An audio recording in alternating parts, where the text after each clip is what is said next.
Round one, fight!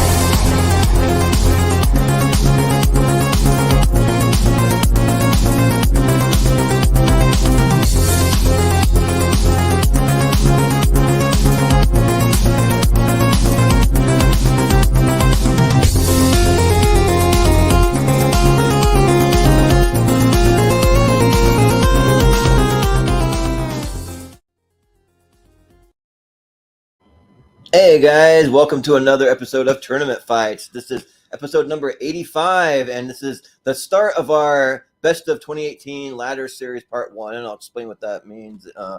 So basically, we're gonna do a three-part series. We took 128 movies from the year of 2018 because that year is very stacked. Usually we only do 64, but we didn't want to leave off some movies that deserve to be there, and some fun ones that may not as good. We just wanted to throw as many as we could in here just to have fun talking about them. And we split them into two parts and then threw them in a randomizer. And this will be the first 64.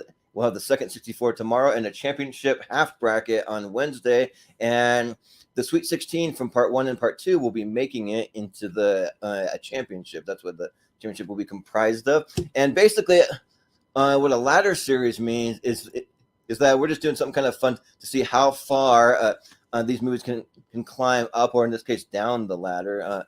Because we started with 2021, and we're working our way backwards through the years of cinema. And the Elite Eight from our championship episode will advance to face the movies of 2018. So you will see 8 movies from 2018, which real quick, I have the movies here. I'm gonna just list the 8 that made it from last time. That way, if you guys wonder that movie's not from this year, well, this is why. But those movies are Ford v Ferrari, Uncut Gems, Marriage Story, Booksmart, Avengers Endgame, Midsommar, The Peanut Butter Falcon, and 1917. So, and because we put them in a randomizer, some could show up tonight, some could show up tomorrow night. It just depends what the randomizer did. And I have no idea what the bracket's going to look like, because Maelcolm Lay was kind enough to make the bracket, because I've been doing all the behind the scenes stuff all on my own. So I'll take a little bit off of my plate, and I can have a little bit of surprise myself. So I have no idea. So Maelcolm will actually be running the bracket tonight, so that'll be fun for a change. But anyways, we'll get started. We'll introduce our panel for tonight.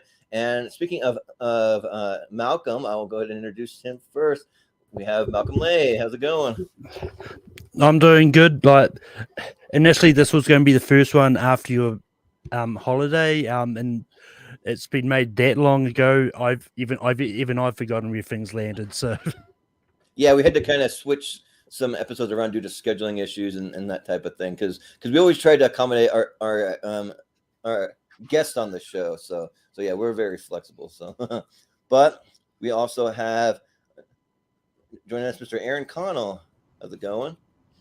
Good. Happy to be here. Excited to talk about all the best films from the year 2018. If anybody remembers the classic Book Club, it's not quite Book Smart, but it's different. Also, easily the best Harry Potter film, The Crimes of Grindelwald, or one of Mark Wahlberg's classic films, Mile 22, easily his best collaboration with me. Yeah, I'm excited to get into all the greats from this year.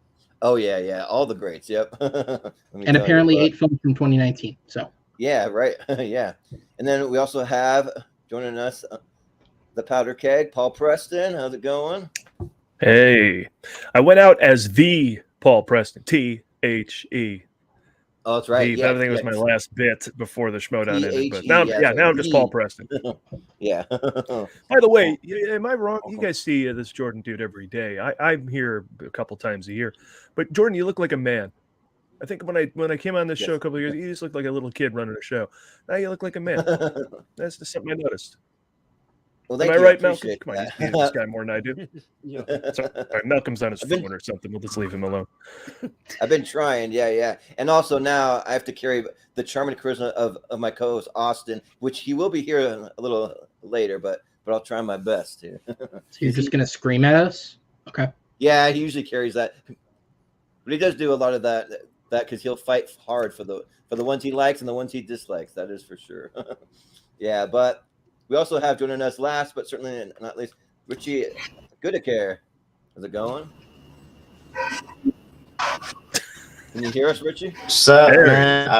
Yeah, like I've been having computer issues for a while. But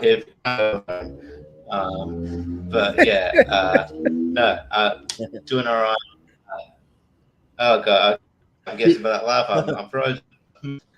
Well, If you speak in zeros and ones, it'll translate. Yeah, you're a little laggy for now, so. But I mean, Motel 6 is tough, Richie. Oh, yeah. All right. They do Wi-Fi now? Hang on, give me a sec. I'll dip in and dip out. Yeah, usually he'll switch to his phone, and he does way better from his phone. But he has trouble hearing us. That's the other issue for him. but yeah, so that's a little bit of the show. Explain also how it's going to work. In addition to my little intro spiel, is that we'll have a tournament of 64, and basically all we'll be doing is just going round by round, just voting 1 versus 1. Everything's been randomized. There are no seeds. There's nothing in any particular order, and we just give our thoughts in 30 seconds to a minute, roughly, and we see which one makes it to the championship. It's as simple as that, and you have to vote no matter what, because I do have some blind spots myself, and if you come across movies you haven't seen, you just make up a reason to vote. Whether you like the one of the posters more, there's one that you think you'd rather see over the other one, or if you want to do a spite vote because you hate the one that's going up against, like whatever you want to do. This is a tournament fight. We like to have fun. We like a little chaos. We just like to have a good time. So that will do it. So, and we have, I thought that was Richie jumping back in the green room here, but it's actually Austin joining us. Good day. I'll pretend to be Richie if you want me to. That's fine. Sure. Yeah. It's good to be on with the Brian Kendrick. I mean, the Paul Preston. Yeah. All right. Where do you get the nickname Be a fun Pez, by time. the way? What is that? So it's wrestling related, actually. You want the short Explain. version, the medium version, or the long version? I followed wrestling 22 years ago, the Attitude Era. But what do you got? I still do occasionally, but I was a pro wrestling referee for 16 years down in Florida. And when I was in training, and I was taking bumps, the wrestler who was training me, John Davis and Jagan Briggs, I took my first bump, and of course I messed it up horribly, like most people who take their first bumps do. You're supposed to tuck your chin. I did not do that instinctually, so my head locked back like that. When I hit the ground, John Davis said it looked like the top of a Pez dispenser, hence the name. And that became my referee name for forever. People also call me that at work because there was a guy named Austin when I started my job up in North Carolina. So now 75% of the people in my life, including most of the people around here in this community, call me Pez, and nobody calls me Austin except for my parents. So there you go. That is the kind of explanation I was hoping for. There you go. I'm glad you heavily specify that it was a wrestling story, because the other 95% of that sounds like a very different situation without that context. Yeah, right. It was in the context of a wrestling ring. Yes, that is where I got that name. Yeah, he ended up on his back. His head was going up and down. I know. I know how to sound out of context. Yeah. But you can hear me now, right? Yes. Yeah, we can hear you good. So hopefully you can hear us. Stupid. Anyway. Yeah. So I'll go ahead and I'll bring up the bracket here, which Maelcolm will be running, which is a nice change of pace for me because I pretty much ran all 83 up until now, so. or 85. We're on episode 85. So, yeah. So and we go in turn order. At the bottom of the ladder goes first, and we're just going to rotate up the ladder. So Richie, you'll be first for this matchup. So, and that is looks like the hate you give versus Winchester. Okay, versus Winchester. Yes. All right, Richie. What a great one to start off with. I haven't seen either movie. Well, look, Winchester looks pretty bad. I think that was a January release, right? It's unfortunate I have to say that because Jason Clarke, Australian. I want to give him credit, but no, it doesn't look great. Hate You Give. I've heard good things, so I'll go Hate You Give. All right. Yeah, sounds good. Well, Aaron, what do you got? I haven't seen Winchester, but I've not heard good things about it. That said, I'm sure we'll talk about it when we get to it. But the Best Picture winner of this year probably shouldn't have won for many reasons. The biggest of which being it's among many films in 2018, a film that tackles race. The one that I actually think does it the best is The Hate You Give, and it was completely shut out of all awards, just was not even taken into consideration. I think the performances in this are really strong, and I think it's again, speaking from the perspective of somebody who's never actually experienced what goes on in this film, because let's be real, I haven't. I think it gives, from everything I've heard and the experiences that people I know have told me, it gives the most realistic portrayal of how something like this could go down. So 100% The Hate You Give. Yeah. Sounds good. Paul, what do you think? I have also not seen either of these movies. I did go visit the Winchester Mystery House earlier this year in the summer, and I thought it was really cool. And I hear that Winchester is really bad, and so to take something that cool and fail at it just is depressing because there's a lot that you could do to make that amazing. But I think they just went Hollywood nonsense. Again, I haven't seen it to know, but I've seen a lot of these movies that you just are out of the gate with the what? I should have seen The Hate You Give. I hear it's fantastic. I think the actors are good in that, and it's certainly timely. So I'll give it to that just for looking better. I don't know. Yes. I can't take a round off. Yeah. No. We make everybody vote no matter what, so you got to vote for whichever one you think you would want to see, or make up a reason. All right, Maelcolm. The Hate You Give. Yeah, Maelcolm. Your microphone's muted, Maelcolm. Muted again. Silly. Of course, yeah. I can't remember if it's in this one or the next one, but The Hate You Give is very similar to Blind Spotting in a way in which it uses comedy and to sort of mix with drama to sort of tackle the issue of race. You've got people like Anthony Mackie, Common, Regina Hall, KJ Upper, all in this. So, and it's a really good movie. I haven't seen Winchester, so I'm going to go Hate You Give. Yeah. Sounds good. So it's got KJ Upper in it. So it's KJ Upper versus Jason Clarke, Australia versus New Zealand. And I guess you win. Nice for now. Yeah, well, I've seen one of them, and I'm the horror guy, so I saw Winchester, and it's like Paul, you would think it's a great premise with this, real life sort of unfinished, endless mansion that this rich lady just kept building and building and building, and it just uses it for really cheap jump scares and really bad, paranormal nonsense garbage, just the most generic thing you've ever seen in your life, and it's not worth your time. I haven't seen The Hate You Give, but I can almost guarantee with a 99.9% certainty that it's better than Winchester, so I'll go with The Hate You Give. And we haven't even mentioned what a failure it is to misuse the talents of Helen Mirren, should this movie be as bad. It's a Helen Mirren horror movie, which should be great, and it's not. So, yeah. Yeah, the one I'm looking forward to more is the new, it's like 1923 with Helen Mirren. That series coming up, that looks good with her and Harrison Ford. We'll see. But, so we're out of the gate with also a matchup. I haven't seen either one. So, and I have seen well over half of these. I mean, probably a good 3/4 of it, the movies on the list probably, but I haven't seen either one. And Winchester, I mean, I'm even watching the trailers. It didn't really intrigue me very much, and The Hate You Give looks super solid, and I heard really great things about it. So I'll vote for The Hate You Give. All right, clean sweep for The Hate You Give. All right, round one. Yeah. Not a strong argument for the randomizer. Yeah. Yeah. So we got Vice versus Skyscraper. Yeah. All right. What a match. Yeah. Only at tournament fights you get these weird, wacky matches. Well, Aaron, you have the honor for this one, sir. Sure. I'll start with this. I think Vice is incredibly overrated. I think it's fine. I was not the biggest fan of it. I don't think it should have had nearly as many nominations as it did. That said, it's still better than Skyscraper, which is like, Skyscraper to me is like, pitch me a random Dwayne Johnson film, and I feel like Skyscraper is the one that just falls right down the middle. It's just the most generic thing that you could have possibly pumped out with him in it. So I'd give it to Vice.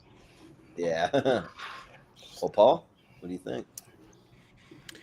Well, in an era of studios running scared, it's a thrill to see a real director-driven movie, and that's what we got with Vice. I was a huge fan of this. I was a huge fan of The Big Short. I grew up in Chicago. Well, I grew up in Chicago, but I studied at Second City in Chicago many years ago, and a lot of the people I saw on Second City's stage at the time was Adam McKay, Tina Fey, Rachel Dratch, that whole gang. And this was Adam McKay's wheelhouse back then. And we just kind of been waiting for him to get into it, where he could do the strong social comment combined with comedy. I mean, Vice is almost as if he's spoofing the biopic genre itself. It pulls out all the stops to take this guy down.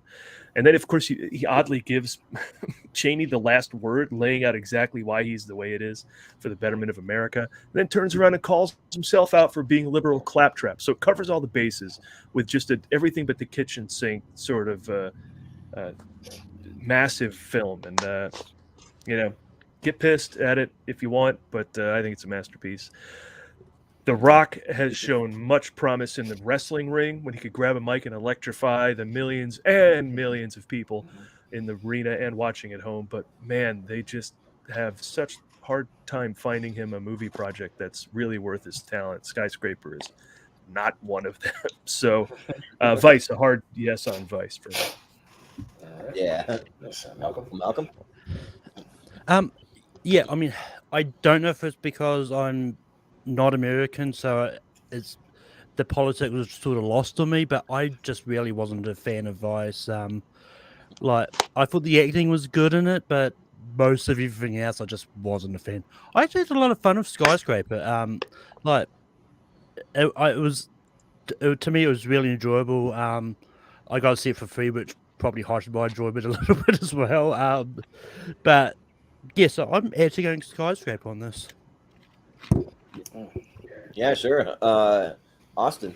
I've really liked everything that Adam McKay has put out post his kind of comedy, world with Big Short and Vice and Don't Look Up. I think Big Short's been my favorite so far overall. It's the one I've gone back to the most. But I just watched Vice probably 6 months ago. I really, really enjoyed it. I like a lot of these movies where it's just people kind of, seeing the behind the scenes of things, and, they're going back and forth with, panels about, should we call it the axis of evil, or weapons of mass destruction, all these buzzwords and how they come up with all this stuff. I think it's really great. I love Steve Carell in this movie as Donald Rumsfeld. I think he steals the show. He's great. He's really, really great. And it was really cool to see Tyler Perry playing Colin Powell. Tyler Perry's great. He's always, when he's not Medea, he's awesome. I really, really like the guy. I'm not into the Medea movies, but really good cast. I've liked everything Adam McKay puts out. Skyscraper's yet another Die Hard knockoff. It's not one of the better ones. So Vice for me. Yeah. Well, Skyscraper, directed by Rawson Marshall Thurber, who is also a director / actor that if you look him up, he's almost as ripped as The Rock. It's kind of crazy, but Vice was a fun time. I actually enjoyed it. I'm not going to say that I loved it, but I do like how they I told the story of Dick Cheney, and yeah, I'm kind of with you, Austin. I think Steve Carell stole the show, and then also Sam Rockwell. I've never seen Sam Rockwell give a bad performance. He's always solid, in everything that he does. So it's not one that I love, but I do really like it. So I'll vote for Vice because it's certainly better than Skyscraper. All right, Richie. I haven't seen Vice. I'll get around to it. I do want to get around to it. But I have seen Skyscraper. Yeah, it's a very generic cut and paste rock movie. I feel like it's the only angle is see all Rock doing action-packed stuff while having a disability.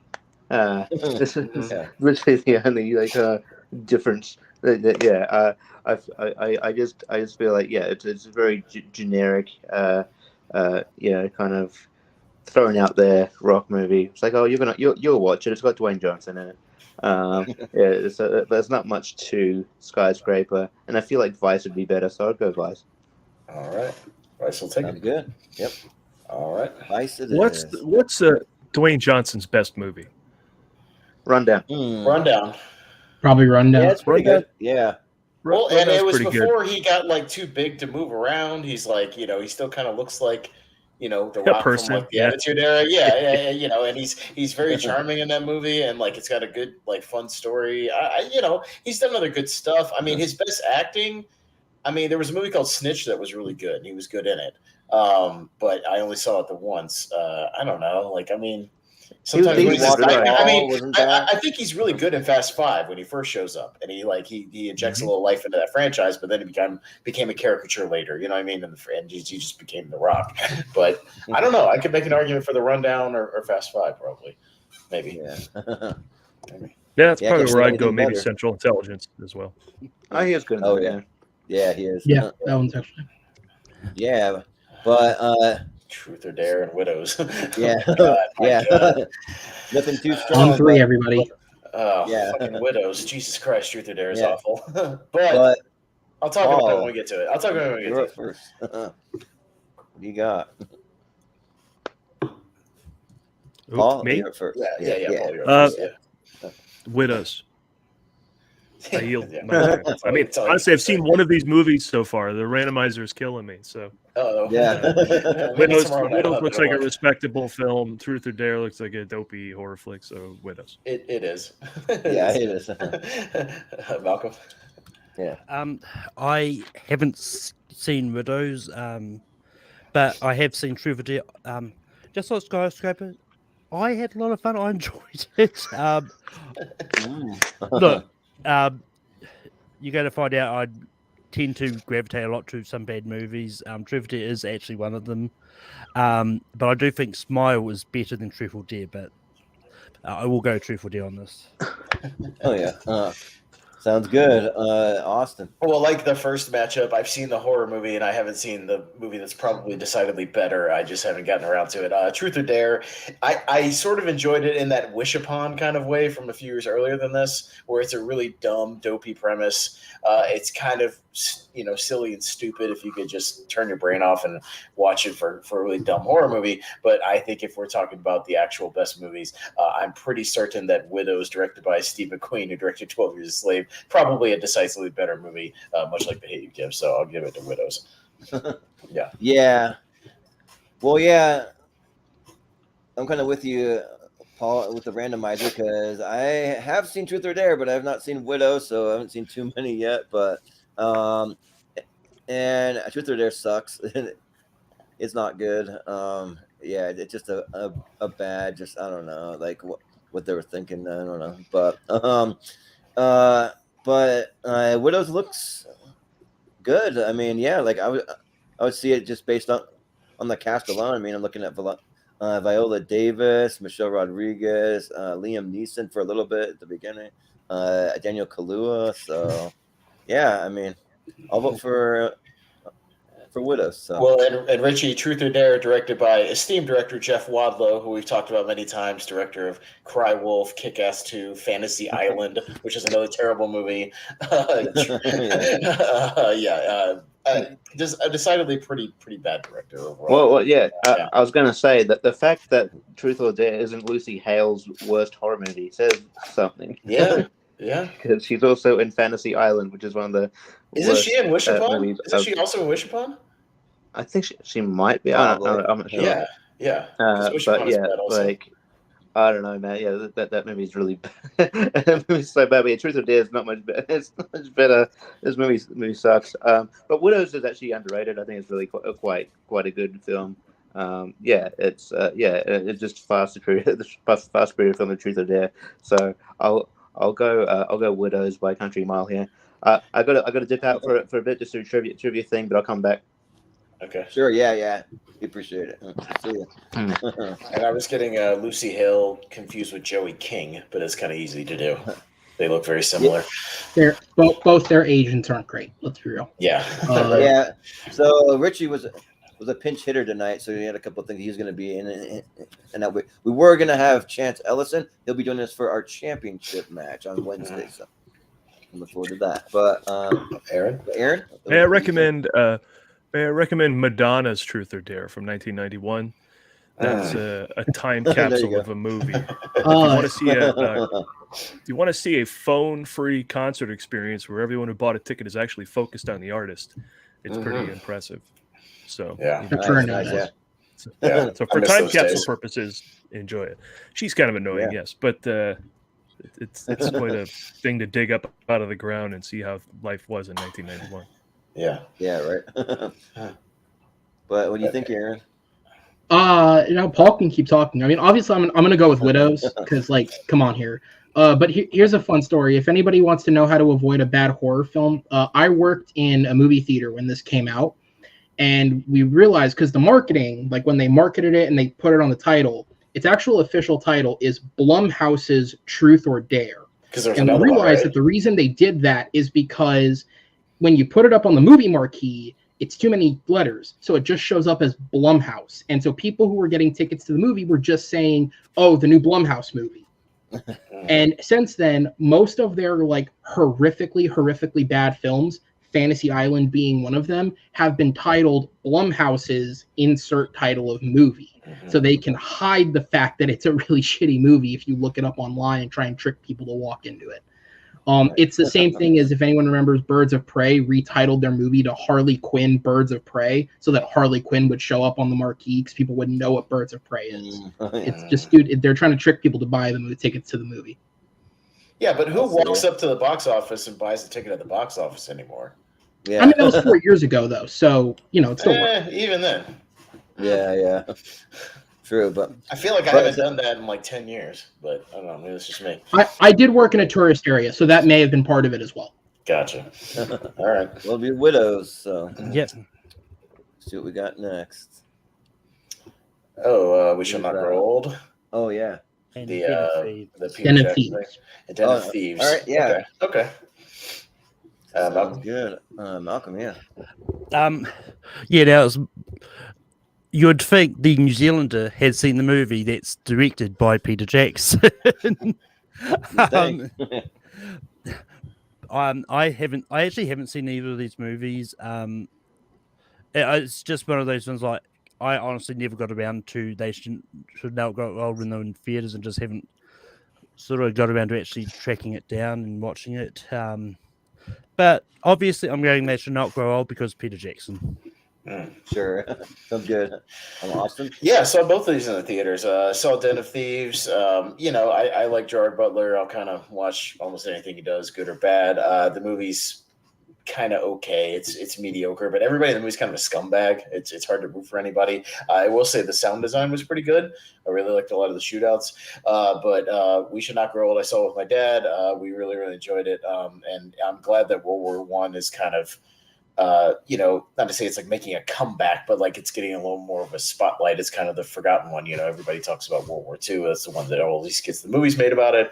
But between this and, like even Wonder Woman to a degree, being set in World War I and the new All Quiet on the Western Front that just came out on Netflix, stuff like that. It's 1917. 1917. Movies that are giving it a little more attention because that was a brutal war. So, and Peter Jackson did a great job with this. So I'm going to go We Shall Not Grow Old.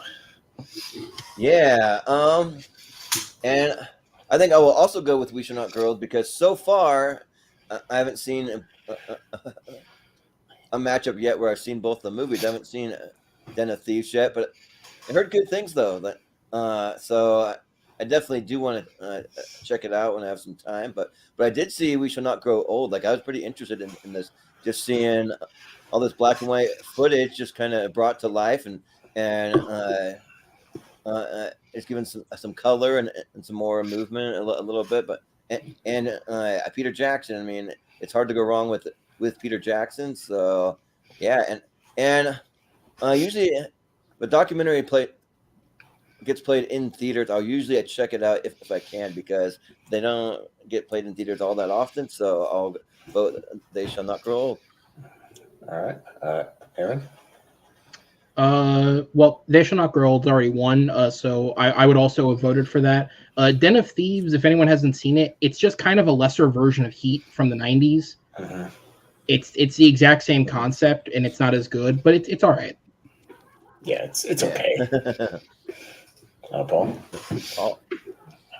I haven't seen them. They Shall Not Grow Old. It looks like a prestige project again, and the other one looks like I hear is 3 hours, which is probably way too long for that kind of movie.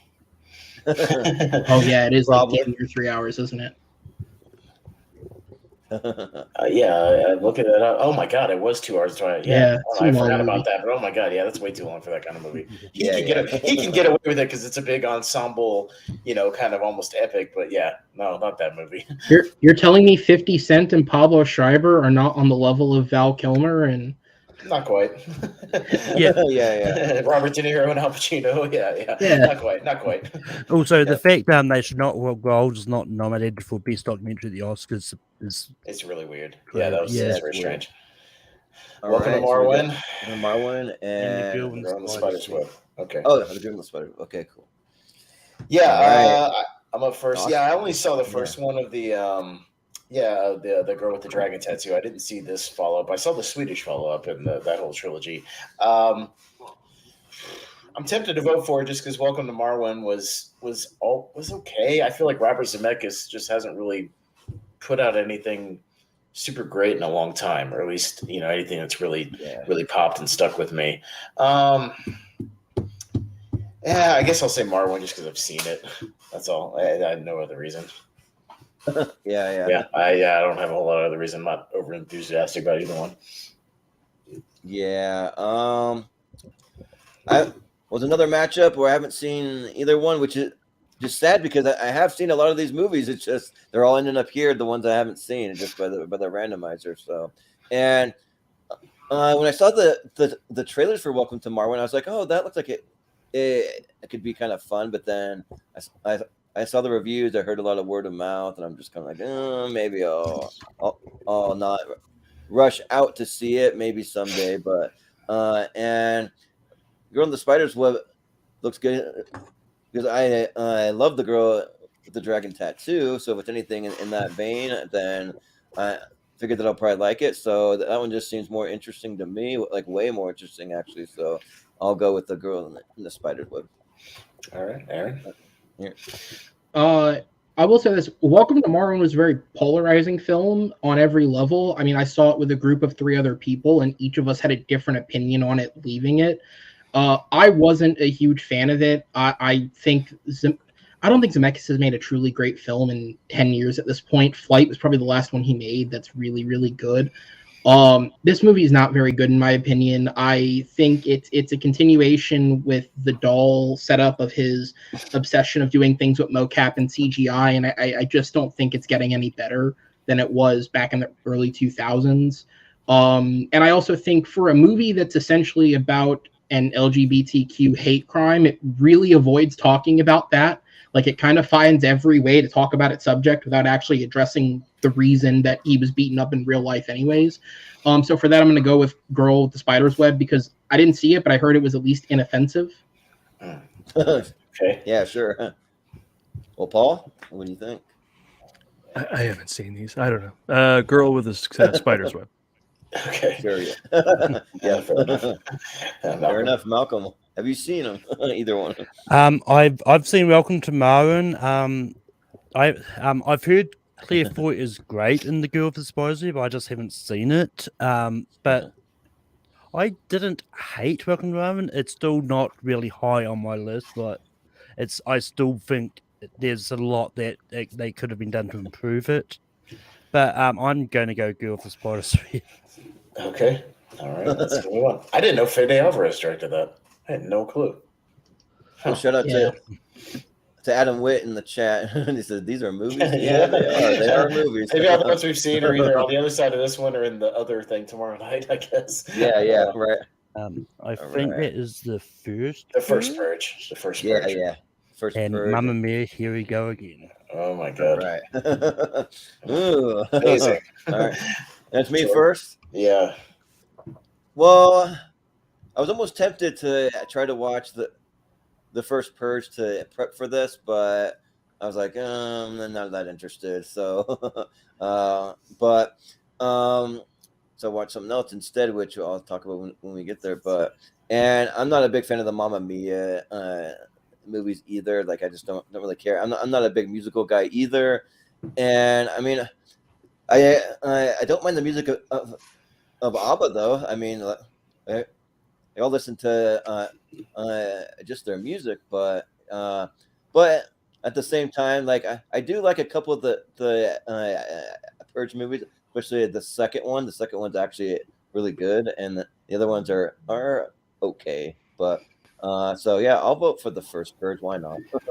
All right, Aaron. These are both incredibly mediocre. I have seen both of them. They're both very mediocre. I'll go Mamma Mia. Okay. Sure.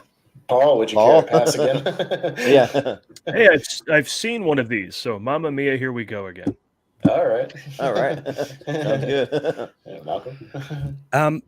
Yeah, I haven't seen any of the Purge movies at all. But I do actually enjoy the Mamma Mia movies, so I'm going to go Mamma Mia. Yeah, hey, Jordan, one's a horror movie and one's a musical. Can you guess which one I saw? The musical? No, not quite. Yeah, not a big musical guy, especially not Mamma Mia. I there's no way. Like, I saw the first Purge, whatever. The whole franchise has been, whatever, other than the Purge Anarchy, which is good because it's a Punisher movie with Frank Grillo, and I think that's awesome. Yeah. But other than that, I'm not going to watch Mamma Mia. Don't care to. So I'll go to the Purge, but I guess Mamma Mia is moving on. Yeah. And Adam Wood again, he says the phrase "should we see Mamma Mia or the Purge" has never been said before. Only on tournament fights. Theaters at the same time, so someone may have said that. Yeah. I hope not. But all right, here we go. Bumblebee versus Peanut Butter Falcon. All right. So big ones we've actually seen. All right. And yeah, again, Peanut Butter Falcon is one that with the latter series made it from the other tournaments, as you said, Jordan. Yeah. So had that hung on. So about that. You weren't here for the little rundown. I did a rundown of like all the movies that. Yeah, I heard it. I was listening. Yeah. Okay, cool. Yeah. Aaron. All right, I like to have fun with these shows. So on principle that this is a best of 2018 films list, I'm going to go with the one that was released in 2018. So simply for that fact, Bumblebee. Sure, yeah, that's a totally valid vote for any reason. So, Paul, what do you think?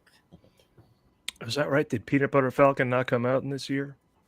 It was 2019. Yeah. Again, the way we're doing it, if other ones in previous shows have hung on in the Elite Eight, we bump them to the next show. And it's just to see which movies can make it the farthest, even competing against the best of other years. So, yeah. Oh, because, I mean, not as dumb as the other movies isn't a high praise for a movie like Bumblebee. But, so I bet I got to go with the Peanut Butter Falcon because that's the late career Shia LaBeouf is fascinating. So that's what I vote. Yeah. Plus wrestling. Maelcolm? Yeah, wrestling. Yeah. Also, I only just clicked. It's Shia LaBeouf versus franchise he used to be in. That's true. Yeah. But the wrestling. Yes. In both movies, Yeah. But it's one of those ones. I do like Bumblebee. I do think it's the best one of the Transformers franchise. But the Peanut, having finally seen the Peanut Butter Falcon since we did the 2019 tournament, it's still the better movie. So I'm going to go the Peanut Butter Falcon on this. Yeah. Well, I've still held off watching Bumblebee. I mean, I own it right here on 4K. I just haven't watched it yet. Just because, again, I skipped the last Transformers movie, at least the last one as of right now. I was just like, you're not going to fool me again. I'm done with this franchise. Like, I don't care how much John Rocco likes him. I'm not watching him. and I was like, you're not going to fool me with Bumblebee. I don't care if everybody said it's good. I'm not going to watch it. And I still haven't done it yet. So, but yeah, Peanut Butter Falcon is great. And like Paul said, wrestling. So Peanut Butter Falcon. Yeah. Well, these are both movies I've seen and both movies that I like. Like they're both pretty good. The Peanut Butter Falcon the great story. Like I love how they put the one with the mental handicap in there. Zach got Sagan. I thought that was cool to give someone like a like pretty much almost a leading role. Like it might be a slightly supporting maybe, but I mean it's damn near a leading role. And with Shia LaBeouf, I thought that they paired pretty well together. But the reason why I want to give it to Bumblebee is because I pretty much hated every single other Transformers movie. The only thing that I really liked about any of them were the visuals. I thought they had stunning visuals, but beyond that, there wasn't really anything redeeming. But the story is great here, and if they're gonna make any more Transformers movies, which I'm sure they probably will, they should bring back Travis Knight because he did a great job. So it's going to be Stephen Caple Jr. is doing the next There's one next Okay. May or June, directed by Stephen Caple Jr. of Creed 2. What Rise of the Okay. Beasts? I think it is. Well, hopefully he does something like that's not like the other ones and more like Well, Bumblebee. it's not Michael Bay. You know, Creed Yeah. 2 is a decidedly better movie. I do like Yeah, Creed 2 a right. lot, so yeah. Yeah, all right. so what Bumblebee, but Okay, but Peanut Butter Falcon is going to take it. Peanut Butter Falcon one. Yeah. Right. Mhm. All right. Falcon. Let's see what we got next. The Meg. The The Tomb Raider. Yeah. All right. Okay. Paul, you're up first. Is there a winner here? It's the question. yeah. I think there's a winner here. I don't know. I like one of these movies. I didn't see them to find out, as per this show. I saw the last two. Can I pick one of those? Because I mean, Bumblebee, terrible, but Unfortunately, Bumblebee. not. I'm gonna go Bumblebee. Yeah. No.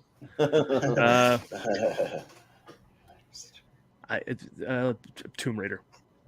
Okay. Yeah. Sounds good. You made the right decision. Is it terrible? Am I an idiot for saying? No, that? I'll talk about it in a second. I talk about it. I like it, but I'll talk about it in a second. Going first, I'm like I might be jumping into a pit. Yeah. I'm the only guy picking a stupid movie. No. Yeah. So I mean, it's one of those ones like the video game movie genres. Like, has always had its ups and downs, but Tomb Raider is easily one of the better video game adaptations out there. I've seen the Meg once. I'm not a big fan of it. Apparently, we're getting a sequel next year, but Tomb Raider is getting my vote. Yeah. Yeah, the Meg was such a great premise, and it's like, how do you not have scenes of the Meg just swallowing, hordes of people, just whole, just wreaking havoc? They don't even do that, which is just disappointing. It's like that should have just been mass mayhem, and it's not. Tomb Raider, I really liked. I was really surprised by it. It's really solid. Got a lot of nice Indiana Jones vibes kind of there, especially in the third act. Walton Goggins is great. I really like the director. Yeah, I really like the director Roar Uthaug, who did The Wave, which is a really good disaster movie from Norway, and he's directing that new Troll movie that's coming out on Netflix, which looks like Troll Hunter, which looks awesome, and I'm down. And yeah, it's one of the better video game movies. It's probably top 5, honestly, which I know is not like, I know the bar for video game movies is like way down here, but it's one of the best ones, like easily. So yeah, I'm going to easily go Tomb Raider. I think it's a really underrated good movie. Yeah, so I made a mistake. I decided to watch the Meg to prep for this episode, and but it wasn't like absolutely terrible. Like I thought that there was some redeeming quality. I mean, Jason Statham, he's fun in it, and Rainn Wilson. I mean, he does his best despite having really bad dialogue. This movie has horrible dialogue in it. He's just playing Paul Reiser's character from Aliens, just really cookie cutter. That's all he's doing. Yeah. He's like the corporate weasel. And it's just a ripoff of that. Yeah. Yeah, and the coolest scene in the movie, in the trailer, where the Megalodon comes up to the glass and bites the glass. To me, I thought that was one of the coolest looking scenes. But yeah, Tomb Raider was a lot of fun though. I really like Alicia Vikander and Walton Goggins. I'll see anything that they're in, and then besides that, there's a lot of unknown people, but besides Dominic West, I guess he's kind of recognizable. But I mean, but it was a fun time. I'm not going to say great, but I'll say fun. So yeah, I'll vote for Tomb Raider. All right, Aaron. Tomb Raider. Yeah. yeah. Sure. All right. It'll be Tomb All Raider. right. So let's see what we get. So Ralph it is Wreck-It Ralph. I found that posting, saw it, I downloaded. It was like Wi-Fi Ralph. It's like okay, well, Yeah. Yeah, This sure. is Suspiria. Suspiria. Okay. Okay. Maelcolm, Suspiria, go all right, first. cool. Yeah. Yeah. I mean, I like Suspiria. I watched for the first time this year when we're doing like horror movie remakes for my show. But it's fine. Like I think it's one of those ones where all the praise I've heard for it probably just sort of dampened my expectations for it. But I really do love Ralph Breaks the Internet. And it was definitely a lot of fun. So I'm going to go Ralph Breaks the Internet. Yeah. Sounds good. Austin. Yeah, these are kind of on the same level for me. I thought Wreck-It Ralph 2, Ralph Breaks the Internet, whatever you want to call it, was kind of unnecessary. I think the first one's really good. I just thought the other one was okay. It was okay. And the Suspiria, it's a remake of a movie that I like, but I'm not big on Italian horror overall. I think it's one of the better ones. The original one is, and this one, it's like it takes it in a new direction and does some different things. I thought it was visually very, very good, but just it's really long and it's not particularly interesting. I don't know. It's a tough one. I'll go Suspiria just because it's the somewhat horror movie, but that's really the only reason. Yeah. So somebody had pointed out on a previous episode that Chloe Grace Moretz loves doing horror remakes. Like, so she was in the Amityville Horror. She was in Let Me In, Dark Shadows, which is horror like adjacent, and then Suspiria, and also Carrie. Yeah. So she's done a lot of horror remakes, but. And Tom and Jerry. That was a horror film too. Yeah. Well, and she's Wednesday Addams in those Addams Family movies too, which is kind of horror adjacent. Yeah. Exactly. So, but I have not seen a Suspiria. It's probably one that I want to see the original first because I haven't even seen that, and then see this one. But Ralph Breaks the Internet. I actually love this movie. I like it better than the first one. I think that it's just fun. Just seeing him go like into the internet and all the possibilities and like all the different things, like when he meets all the Disney princesses, of course, and then going into that racing game that he goes into, and then just like I like how they do the Google searches and then like all those things. So I think it's fun. So I'll vote for Ralph Breaks the Internet. Yeah. All right, Aaron. Yeah, I'd go for Ralph Breaks the Internet. I think it's a really good sequel. I think it's actually the first sequel that Disney made that was actually from their studio. Like everything else was either direct to DVD or an offshoot studio, or I guess Pixar made sequels. But this is the first like true Disney movie that got a theatrical sequel from Disney, and I think it does a really good job. I don't know if it's better than the original film. But it is very good. I like that it actually progresses the story. It's not just trying to be a retread with different internet things subbed in. And I think it does a great job at actually progressing the characters, which is something you could say a lot of Disney films don't really do because they're just one-shots. So, yeah, Ralph. All right. Yeah, I love that title, Wi-Fi Ralph. Like, that's going to be a foreign title or something. But, yeah. Yeah. Ralph but, sent him. Oh, wait a minute. Yeah. But Paul, what do you think? I gotta go with Ralph Breaks the Internet as well. Suspiria, a lot of weird for weird's sake, a lot of bizarre for bizarre's sake. I think there was a little more. That was a little more lived-in horror in the original, and I know that Luca's a big deal, but I don't know. He and Ari Aster both. I'm waiting for them to make something that I'm gonna love because they're both good, and I will never miss something they make. But I haven't quite gotten to me yet, and so I go with Ralph Breaks the Internet. A lot of jokes in there, perhaps too many. I probably need to see it again. And I certainly loved the what was it, like some sort of therapist circle that they had with some of the other characters. That was funny. So yeah, I'm a fan. Good stuff. Was that one or was that the first one? I don't even remember. Ralph Breaks the Internet. That might have been the first one that you're thinking of. Yeah, I think so. I think so. With all the bad guys. Yeah. Well, I'm going to vote for the first one then. Yeah. Sure, yeah. Yeah, we'll get to that one eventually. Was it 2012 or 2013? Yeah. All right. What do we got here? Super Troopers 2. Isle of Dogs. Dogs. Okay. All right. Who's up first? Me. Okay. Cool. I don't like Wes Anderson. I know that. I don't know. Is that a hot take? I don't know. I feel like it isn't. I feel like, you either love Wes Anderson. You're either all in on Wes Anderson or you're not. I'm just not. I'm not a Wes Anderson guy. Oddly enough, I don't like the first Super Troopers, but I like Super Troopers 2. I went and saw it and I liked it more. I don't know why.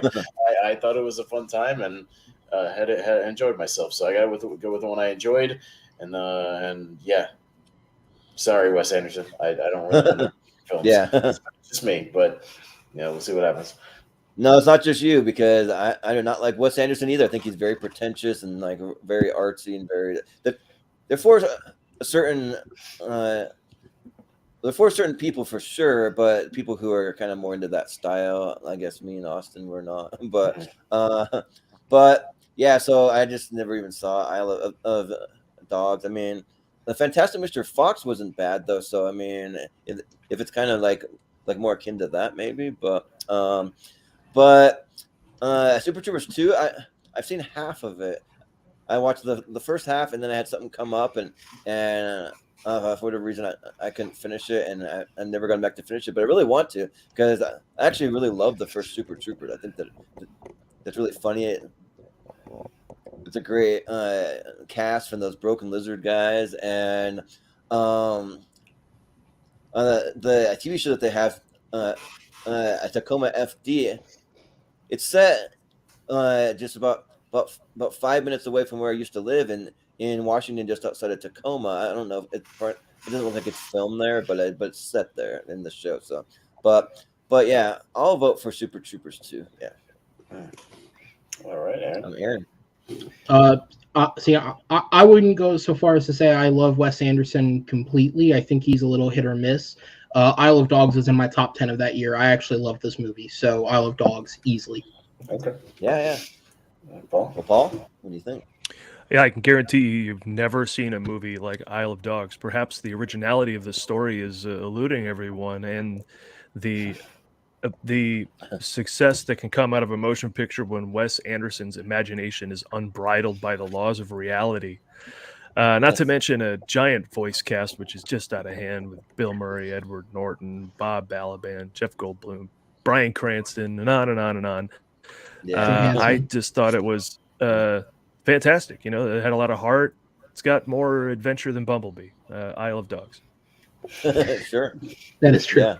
And I love the title, Isle of Dogs. Hey, Yeah, right. I think I still will contend that the best Wes Anderson movie is the SNL parody, The Midnight Coterie of Sinister Intruders. Wow. Is the best Wes Anderson movie, and I want to see that as an actual horror film, and then I might watch it. Nice sound clip there. Yeah. Well, yeah, Maelcolm.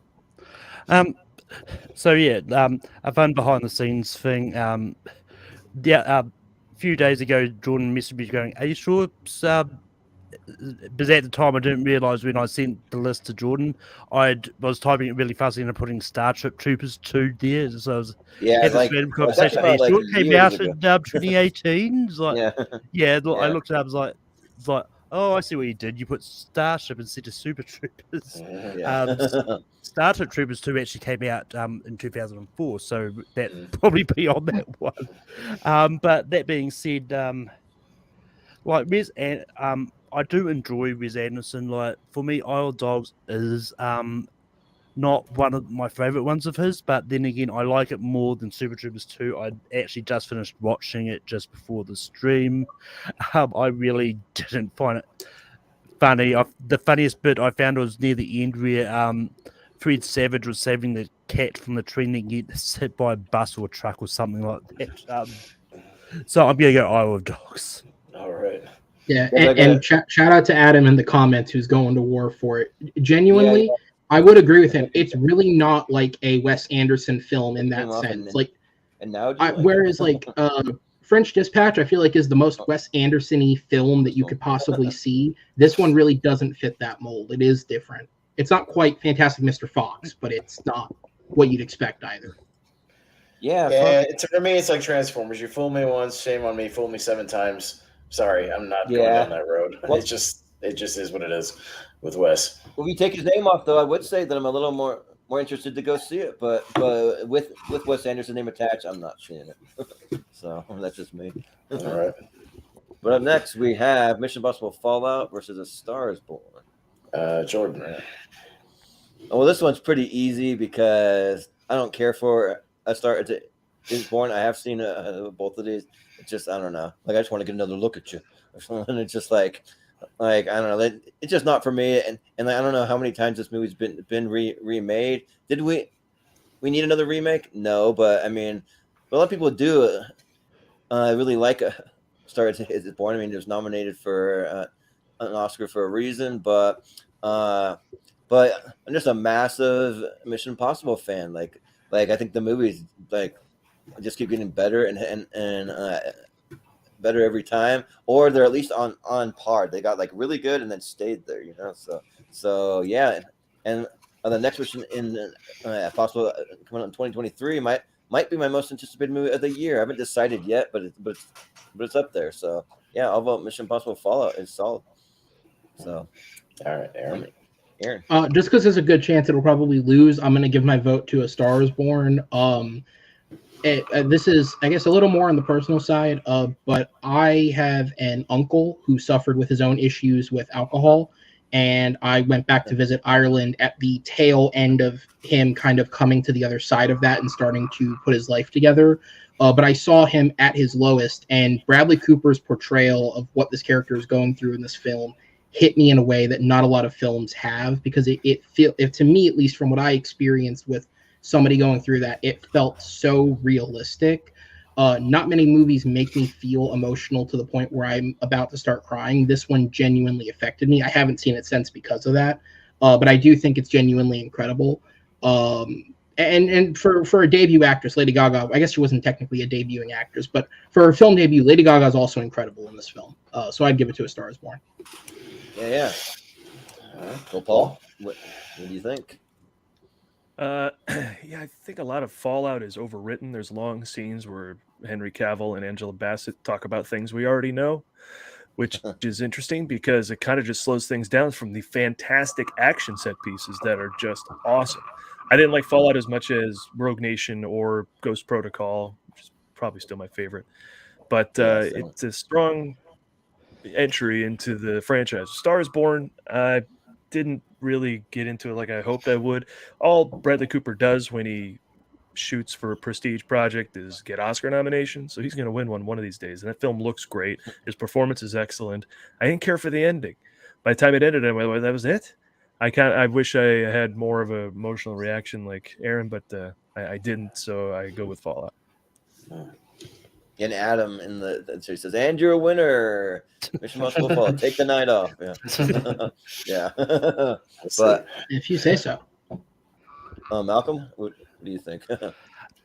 Yeah, I actually do really enjoy both these movies. Like I think Bradley Cooper and Lady Gaga are really great in Star Is Born. And yeah, and I mean, Tom Cruise, as great as Ethan Hunt. I mean, wasn't Fallout the one where he injured himself briefly, or was it this new one that's coming? Yeah, he broke his ankle. It's Fallout, yeah. But I mean, a lot of people are speculating Tom Cruise because finally going to get his Oscar nomination next year for Top Gun Maverick. But just because I think I know where Austin's going with this, I'm going to give a vote to Star Is Born because I do like that movie. Yeah, sounds good. Yeah, I'm in the same boat as Paul. I didn't love A Star Is Born. It just didn't click. I don't know. I all the pieces are there. All the performances are pretty good. I thought the ending was cliche as hell. I don't know. Like when it got there, I was like, yeah, are they gonna go there? Oh, yeah. I was like, so I wasn't really into it. But Fallout, yeah, I thought was great. I'm gonna say, but I think Ghost Protocol is still my favorite. If I had to lock down a favorite, but damn, Fallout was good, and I've loved almost everything they put out pretty much since Mission Impossible 3 in this whole series. It's just gotten better and better and better, and yeah, it's awesome. I'm looking forward to the next one. So So Fallout, is it? Yes. Yep. Fallout it is. Mhm. All right. The Spy Who Dumped Me Drift. versus Adrift. All right. Okay. All right, Aaron. It's a pretty funny matchup. Yeah. Jesus, the randomizer kills me. How do mediocre right. movies keep making it together? Yeah. I don't. Spy Who Dumped Me was a comedy that didn't really make me laugh, so I guess I'll go with Adrift, which I didn't see. But Yeah. That's pretty good. I liked it, but Paul, what do you think? Yeah, Spy Who Dumped Me made me laugh enough. It didn't propel Kate McKinnon to the stratosphere, but provided enough laughs. Who is that? Is that Thoreau in that? Who plays the James Bond type? Yeah, Justin Thoreau. I think it is. Yeah. Yes. Yeah. He was good. And Adrift, I'm not into the Shailene Woodley verse. So Spy Who Dumped Me. Okay. Sure. Yeah. What do you mean? Divergent's great. Yeah. I saw all those Divergent movies in theaters. I was like, I have to see where this ends. I have to see where this ends, and then they canceled the last movie. So I didn't see where it ends. Yeah, I was just about to catch up and go, man, there's got to be something going on here. And it turns out, it was fascinatingly bad. Let's just put it that way. I was like, I got to keep watching these. But yeah, I mean, The Spy Who Dumped Me made me laugh enough. I haven't seen Adrift, so I'm going to go Spy Who Dumped Me. We're giving high praise here tonight, boys. Yeah, right. Yeah, right. Yeah, some high praise. Where are all the incredible movies? Yeah, right. What happened in 2018? All right. The Spy Who Dumped Me looks like a movie I'll never sit down and watch. If I'm just being honest, I will never sit down and watch that movie. Adrift, I don't know. Did we already see that movie with Robert Redford called All Is Lost? I like that movie. Adrift, I'm more likely to watch just because it's kind of a pseudo survival movie. But yeah, I don't know. Not over enthusiastic about either one. So I'll leave it to Jordan. Yeah. Well, I actually have seen Adrift. I might be the only one here, and I've not seen The Spy Who Dumped Me. But it was one that I was intrigued to check out. Like I will see it eventually. I'm just not like just running to go see it, but I'll eventually get to it. But Adrift is a fun time because it's like basically these two characters with Shailene Woodley, who I am a big fan of, and then Sam Claflin. They want to go like sail around the world or sail like pretty dang far, and then as the title states that disaster happens and they end up adrift and just how they survive. But they're a couple that when Shailene Woodley, she just taken a big trip to the Southeast Asia, I guess, and she meets him while she's over there. They kind of fall for each other, so there's some romance there, and then they are lost at sea together. But it's a pretty cool ride. I think that's fun. It's pretty what's the word that I'm looking for? It's pretty compelling. There you go. So yeah, I will go with Adrift. All right, well, Drift will take it. All right. Yeah. It drifts on. Yeah, it just drifts on. Mm-hmm. Oh, that hurt. Yeah. Waka. Ant-Man and the Wasp up against Spider-Man into the Spider-Verse. Are you kidding me? All right. There we go. All right, Aaron. Aaron? Is it me? Sure. Yeah. Ant-Man and the Wasp. You could have beaten any other mediocre-ass battle, including the last one. Spider-Man Into the Spider-Verse, in my opinion, is the best film of this year. I think it's incredibly, it's beautiful. First off, animation-wise, it's Lord and Miller do something incredible. Obviously, they're not physically animating it, but the team they put together behind this, they do something really incredible with the animation. It looks excellent. The casting is some of the most on-point casting in an animated film I've seen in a long time, because obviously over the last 10, 15 years, animated films have really become this place of celebrities kind of go and do voices and pick up an easy paycheck. But I think that everybody in this movie is perfectly cast to fit the role they're playing. If you had pitched the idea of Nick Miller from New Girl playing a Spider-Man, I don't know if most people would go for that, but for the character he's playing in this, it works perfectly. it sucks that it was an off-screen role, but this really is kind of a star-making turn for Shameik Moore playing Miles Morales. I think he was incredible in this. And also for, I guess, outside of movie purposes, the soundtrack's also great for this. This year had two of them, Black Panther and this movie, both have incredible soundtracks. So Spider-Verse easily.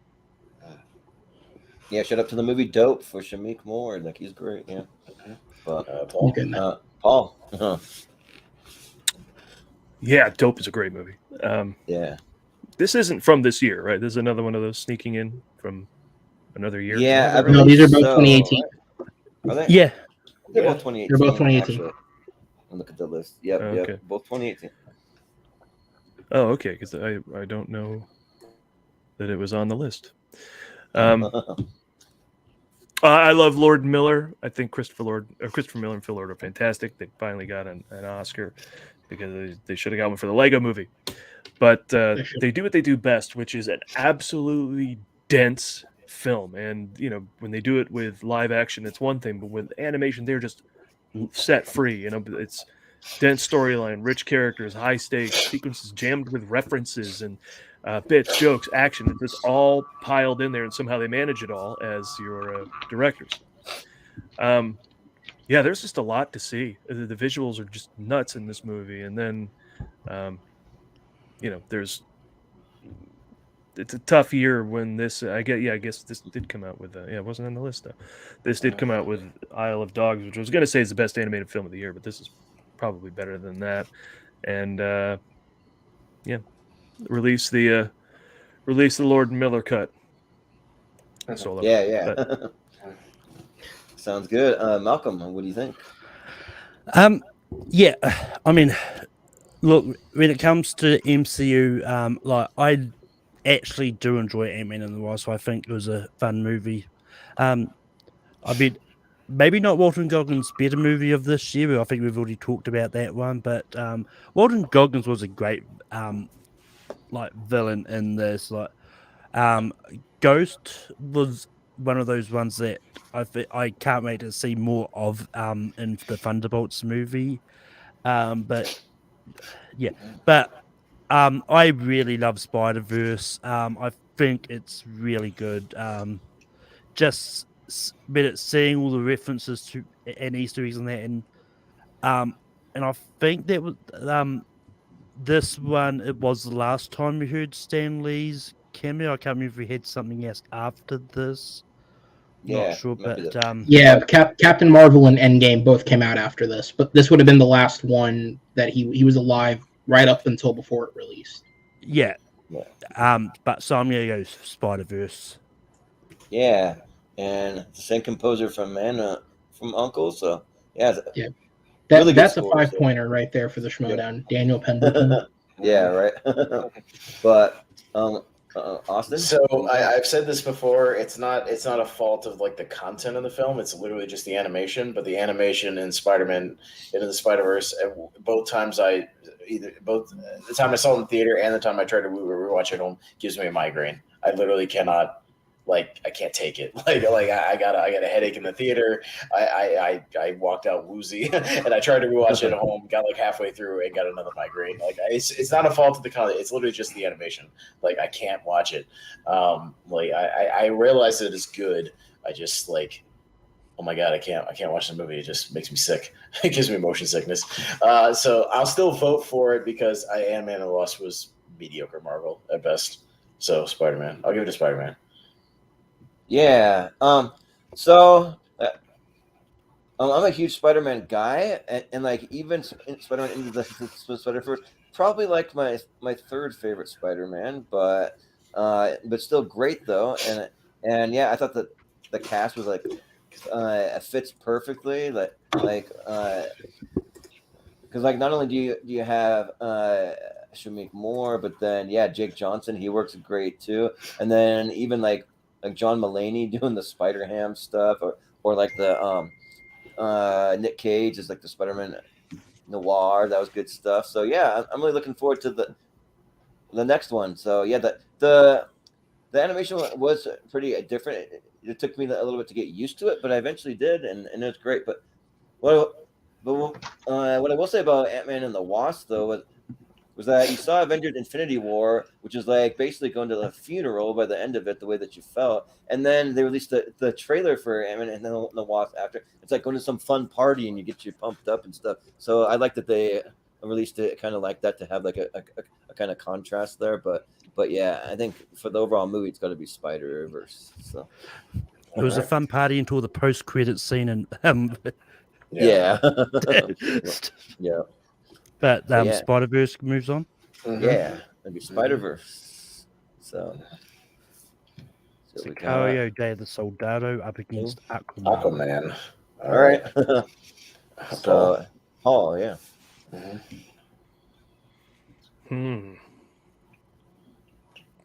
You're trying to figure out which one underwhelmed me more. Yeah. The Both pretty DCEU does underwhelming. nothing for me. It's impressive that they could make even an Aquaman movie, but God, I love the first Sicario so much. The second one doesn't hold a candle. Same. That's the problem. Yep. But the DCEU just drives me berserk. They can't get away from like the same tropes and everything they do, and I don't know.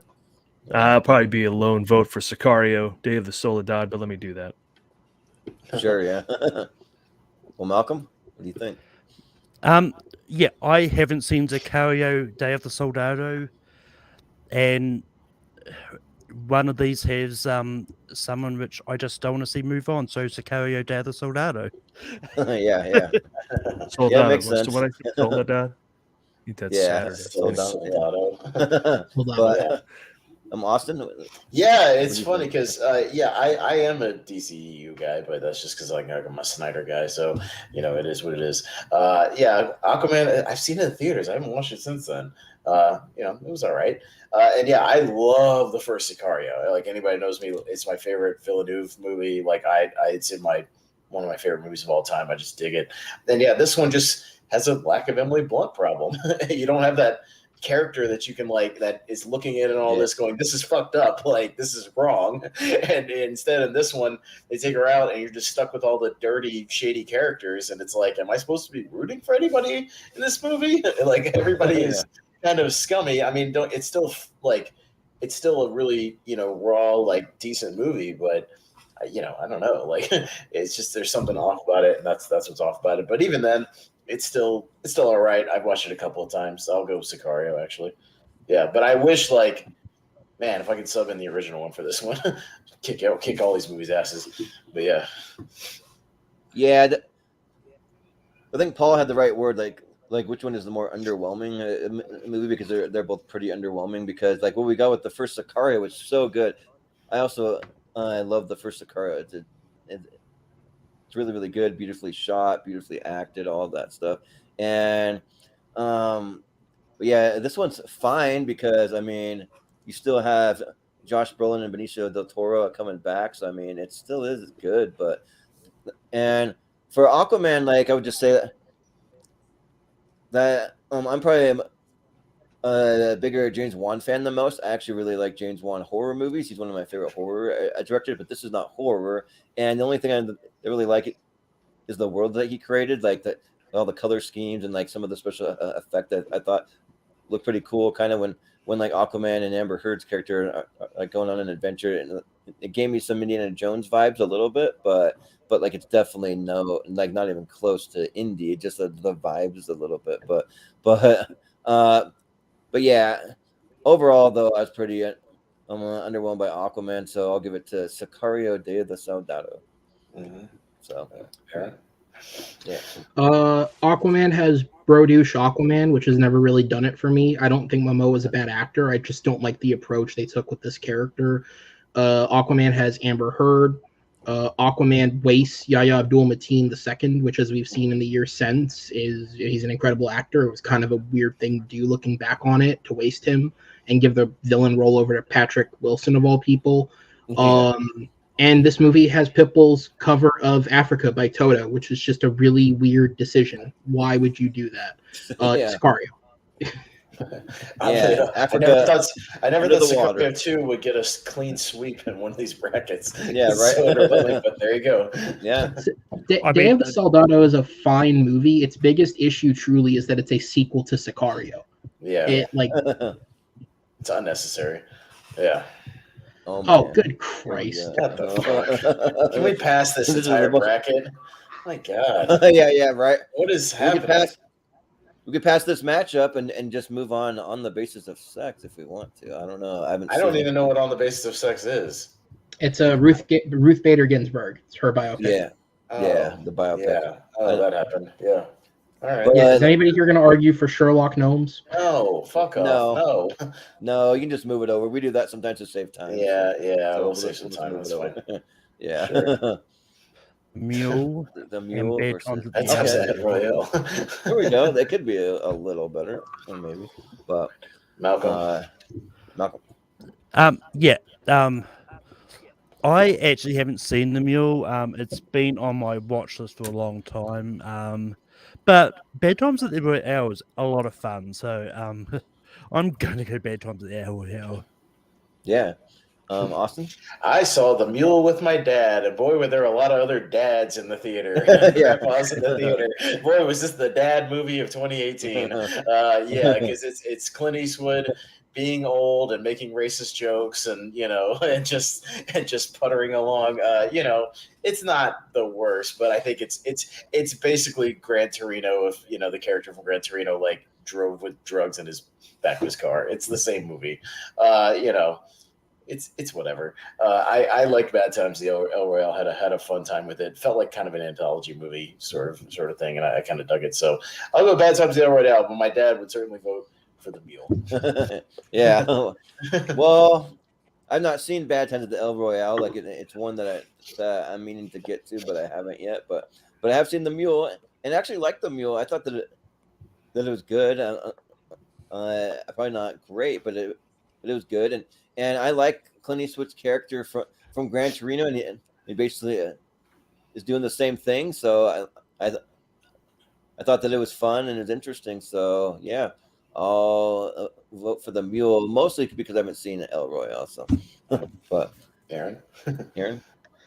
Both of these movies were a 7 out of 10 for me. I've seen them once when they came out. I think they're both fine, but there's a lot of areas in which they could have been better. So I guess I'll toss it up to Paul and say The Mule just to make it a split decision. Okay. Yeah. There we go. You get the tiebreaker, Paul. Let's see. Bad Times at the El Royale has it's like saying Bad Times at the Royale. That's annoying. Yeah. So Yeah. I know Chris Like the Hemsworth ATM lost like machine. 25 pounds to get in the part for this. So should I reward him for that? Excellent work. Oh, God, I love Jeff Bridges. The Mule was good, but not outstanding like some of the other Eastwood stuff. Like, well, I don't know if American Sniper is outstanding, but it's certainly more memorable. But so I don't know. I like Drew Goddard, I think, even though this is not his best effort. Daredevil certainly better in Cabin in the Woods, but I think I'll go with Bad Times at the El Royale. And and this, I guess that splits the tie. Right? Yeah, Bad Times. Mm-hmm. Sounds good. All right. And Got that it. is All right. that All right. We'll see what we got on the other side. See if it gets any better from here. It has to. We're halfway through the show. Yeah. Well, sort of. We go through this side and then we get to the middle, but all the middle stuff we speed through, like literally, like just voting. Yeah, we do a speed round. One or the other, we do. It gets speedy in the middle because we've already talked about them. So you just go one or the other, quick votes. So it goes it'll very fly fast. eventually. Yeah. Mm-hmm. All right. Beautiful boy in 1917. So From the other one, yeah. So Richie's in the back. Okay. Oh, okay. Cool. Richie's back. I'll bring him in a second, but I'm first. Yeah. Okay, awesome. I haven't seen Welcome Beautiful Boy yet. I've been meaning to because again, I've been digging what Steve Carell's been doing, the last couple of years. But just for that reason, I got to stick with 1917. Yeah, Beautiful Boy. It looks great. I mean, I think it looks like a like a crazy ride and an interesting take on the relationship between Steve Carell and Timothy Chalamet's character, but I just haven't gotten around to seeing it. But I do want to see it. That one's probably higher on my list than some of these other movies that have shown up so far. But 1917 just blew me away. Like I've already mentioned on here before, one of the best theater experiences that I've had is definitely a movie made for theaters, which shot just in one take.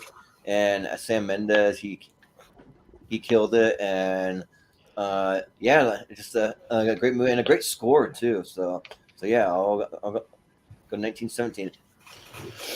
If you see it though, see it on the biggest screen you possibly can. Like do that. So, but Richie, welcome back. So Yeah, cool. for Bit more the than half an second hour. side. Sorry, people are chatting. I haven't seen Beautiful Boy, but it's good. I'm looking forward to it. I like Steve Carell and sort of dramatic roles. So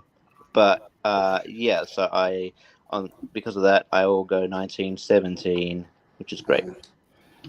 Yeah, Richie, you missed some very terrible or mediocre matchups. Yeah. You didn't really miss All much. right, I'm looking forward to what made it through and what beat what.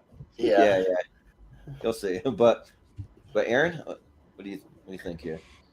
1917 is in my top 5 of that year, but that year is not 2018, so I'm going to keep my bullshit principle since I know it's going to win anyways. Beautiful Boy. All right. Sure. Yeah. Well, Paul, what do you think here? Yeah, Beautiful Boy, if I remember, is Chalamet's an addict, right? Yeah. Yes. Yeah, I just get angry at addicts in the movies. So, 1917 was just such a towering achievement, Sam Mendes really, just had an idea and knocked it out.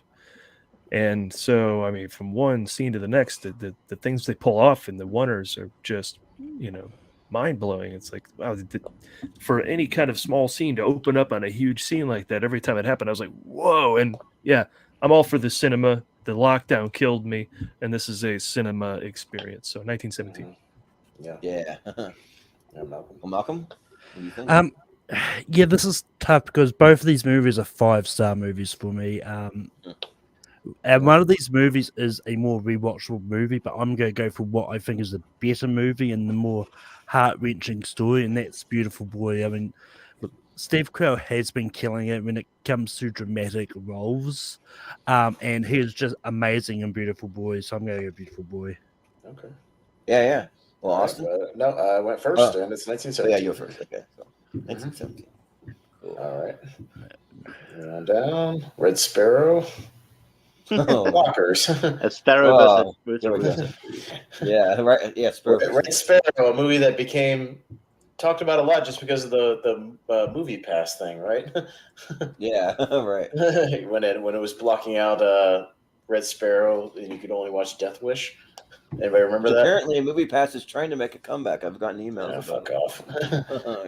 Boy, did I exploit the hell out of the thing for about a year. Yeah, when it was around. Same. Anyways, Jordan. I haven't seen Red Sparrow. I just heard terrible things about it that wasn't good. And Blockers, I actually, surprisingly enough, kind of had fun. I really like the girl that plays the daughter. I think it's Geraldine Viswanathan or something along It's those Australian. lines. Yeah. So she's great, and then Catherine Newton, and then it's a pretty fun time. I didn't even mind John Cena or forget the guy from Mad TV that was on there too, but Ike Barinholtz. Yeah. So I mean, I had fun. Actually, a lot more than I thought. I went into it pretty low expectation, and I ended up pretty surprised, and I actually laughed quite a bit. So I'll vote for Blockers. Yeah. All right, Richie. Yeah, it's pretty easy. Red Sparrow's not great. And Blockers is really good. I think John Cena should do more comedy. He's sort of suited to it. He was really good in this movie, and I liked the chemistry between him and Leslie Mann and Ike Barinholtz, and the daughters do really good as well. It's sort of like a kind of a almost a take on American Pie, basically. It's good, very American Pie-esque, the kind of story. Yeah. I think it's a really solid film, and I think a film that's getting sort of more appreciation as sort of years go on here. But yeah, so it's pretty easy for me. Blockers. Yeah. Well, Aaron, what do you think? I think Richie said it best. Blockers is probably the closest thing we have to a modern day American Pie. And yeah, I think it's hilarious. Blockers. Yeah. Paul. Yeah, the only things I've enjoyed John Cena in are when he's funny, and he's really good at it, whether it's Suicide Squad or The Suicide Squad or Sisters, right? He had a small part in there. Or Trainwreck. Sisters, Trainwreck, yeah. He's good in all Trainwreck those. And he's hilarious in Blockers. Mhm. Yeah, Fast. What's the whatever Fast and Furious movie he was in? Was he in F9? Fast 9. Yeah. That and the likes of Bumblebee, or whatever. I just don't buy him as much. I don't believe him as much. I don't think like he's having as much fun. Yeah. But when he's funny, he's really good. So he tends to follow The Rock's path to the letter, from just being in action movies into doing some family-friendly stuff, then getting in the Fast and Furious. It's like he's just doing everything.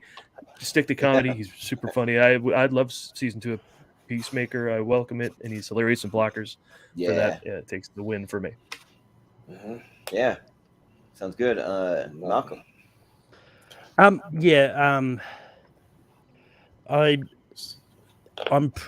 actually lukewarm on both of these movies. Like when I saw Blockers, I did laugh and I did find it funny, and I didn't hate it. It just still ended up really low on my personal movies of 2018. Red Sparrow is a movie of Jennifer Lawrence. That's probably the highest praise I can give it. Yeah. So I'm going to go Blockers. Yep, it is that. Yeah. Yeah, I saw Red Sparrow. It was just, I don't remember like almost anything about it. I remember it was long, it was overly complicated, really confusing, overly written. It just, I don't know, tried to be like this spy thing. It just didn't work. Blocker was funny, so I liked it. Yeah, Blockers, for sure. Yeah, like I remember that like Jennifer Lawrence had a nude scene and she looked very uncomfortable and like she didn't want to be doing it. I don't know. Well, the character also doesn't want to be doing it either. Yeah, to be fair. Yeah, that is true. So maybe it's good acting on her part. Maybe I don't know. Also, we've got Booksmart up against Ready Player One. Nice. Cool too. Which I've had really alternate posters for it. Posters there. Yeah, it's like a Matrix Yeah, poster. like a poster. Yeah. Oh, there was a whole bunch. They did a Matrix one, Back to the Future one, in preparation for these. All right. Yeah, they had all those. Yeah. All right, Richie. All right. I was sort of lukewarm on Ready Player One. I like aspects of it. I think it's okay. It's decent. It's not a bad movie by any means, but it's decent. Booksmart is I think one of the better movies of that year. I think it's a really fun sort of great sort of coming age movie. I think it's really funny as well. So I'll go Booksmart. Yeah, sounds good. Aaron. For the third time in a row, Booksmart is probably the better film, but I'm going to go with Ready Player One. Yeah, sure. Why not? Which, to be fair, this time I actually like the movie I'm voting for from 2018, but it is. Richie, Aaron's been sticking to but the other movie was 2018 rule until we get to a truly terrible. Oh, movie. I get what you. Oh no, that's fair actually. Yeah. Paul.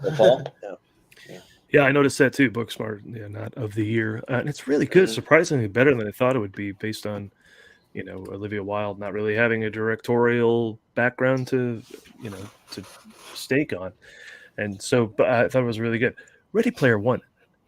Spielberg is just having a blast in that movie. The action sequences in that are awesome.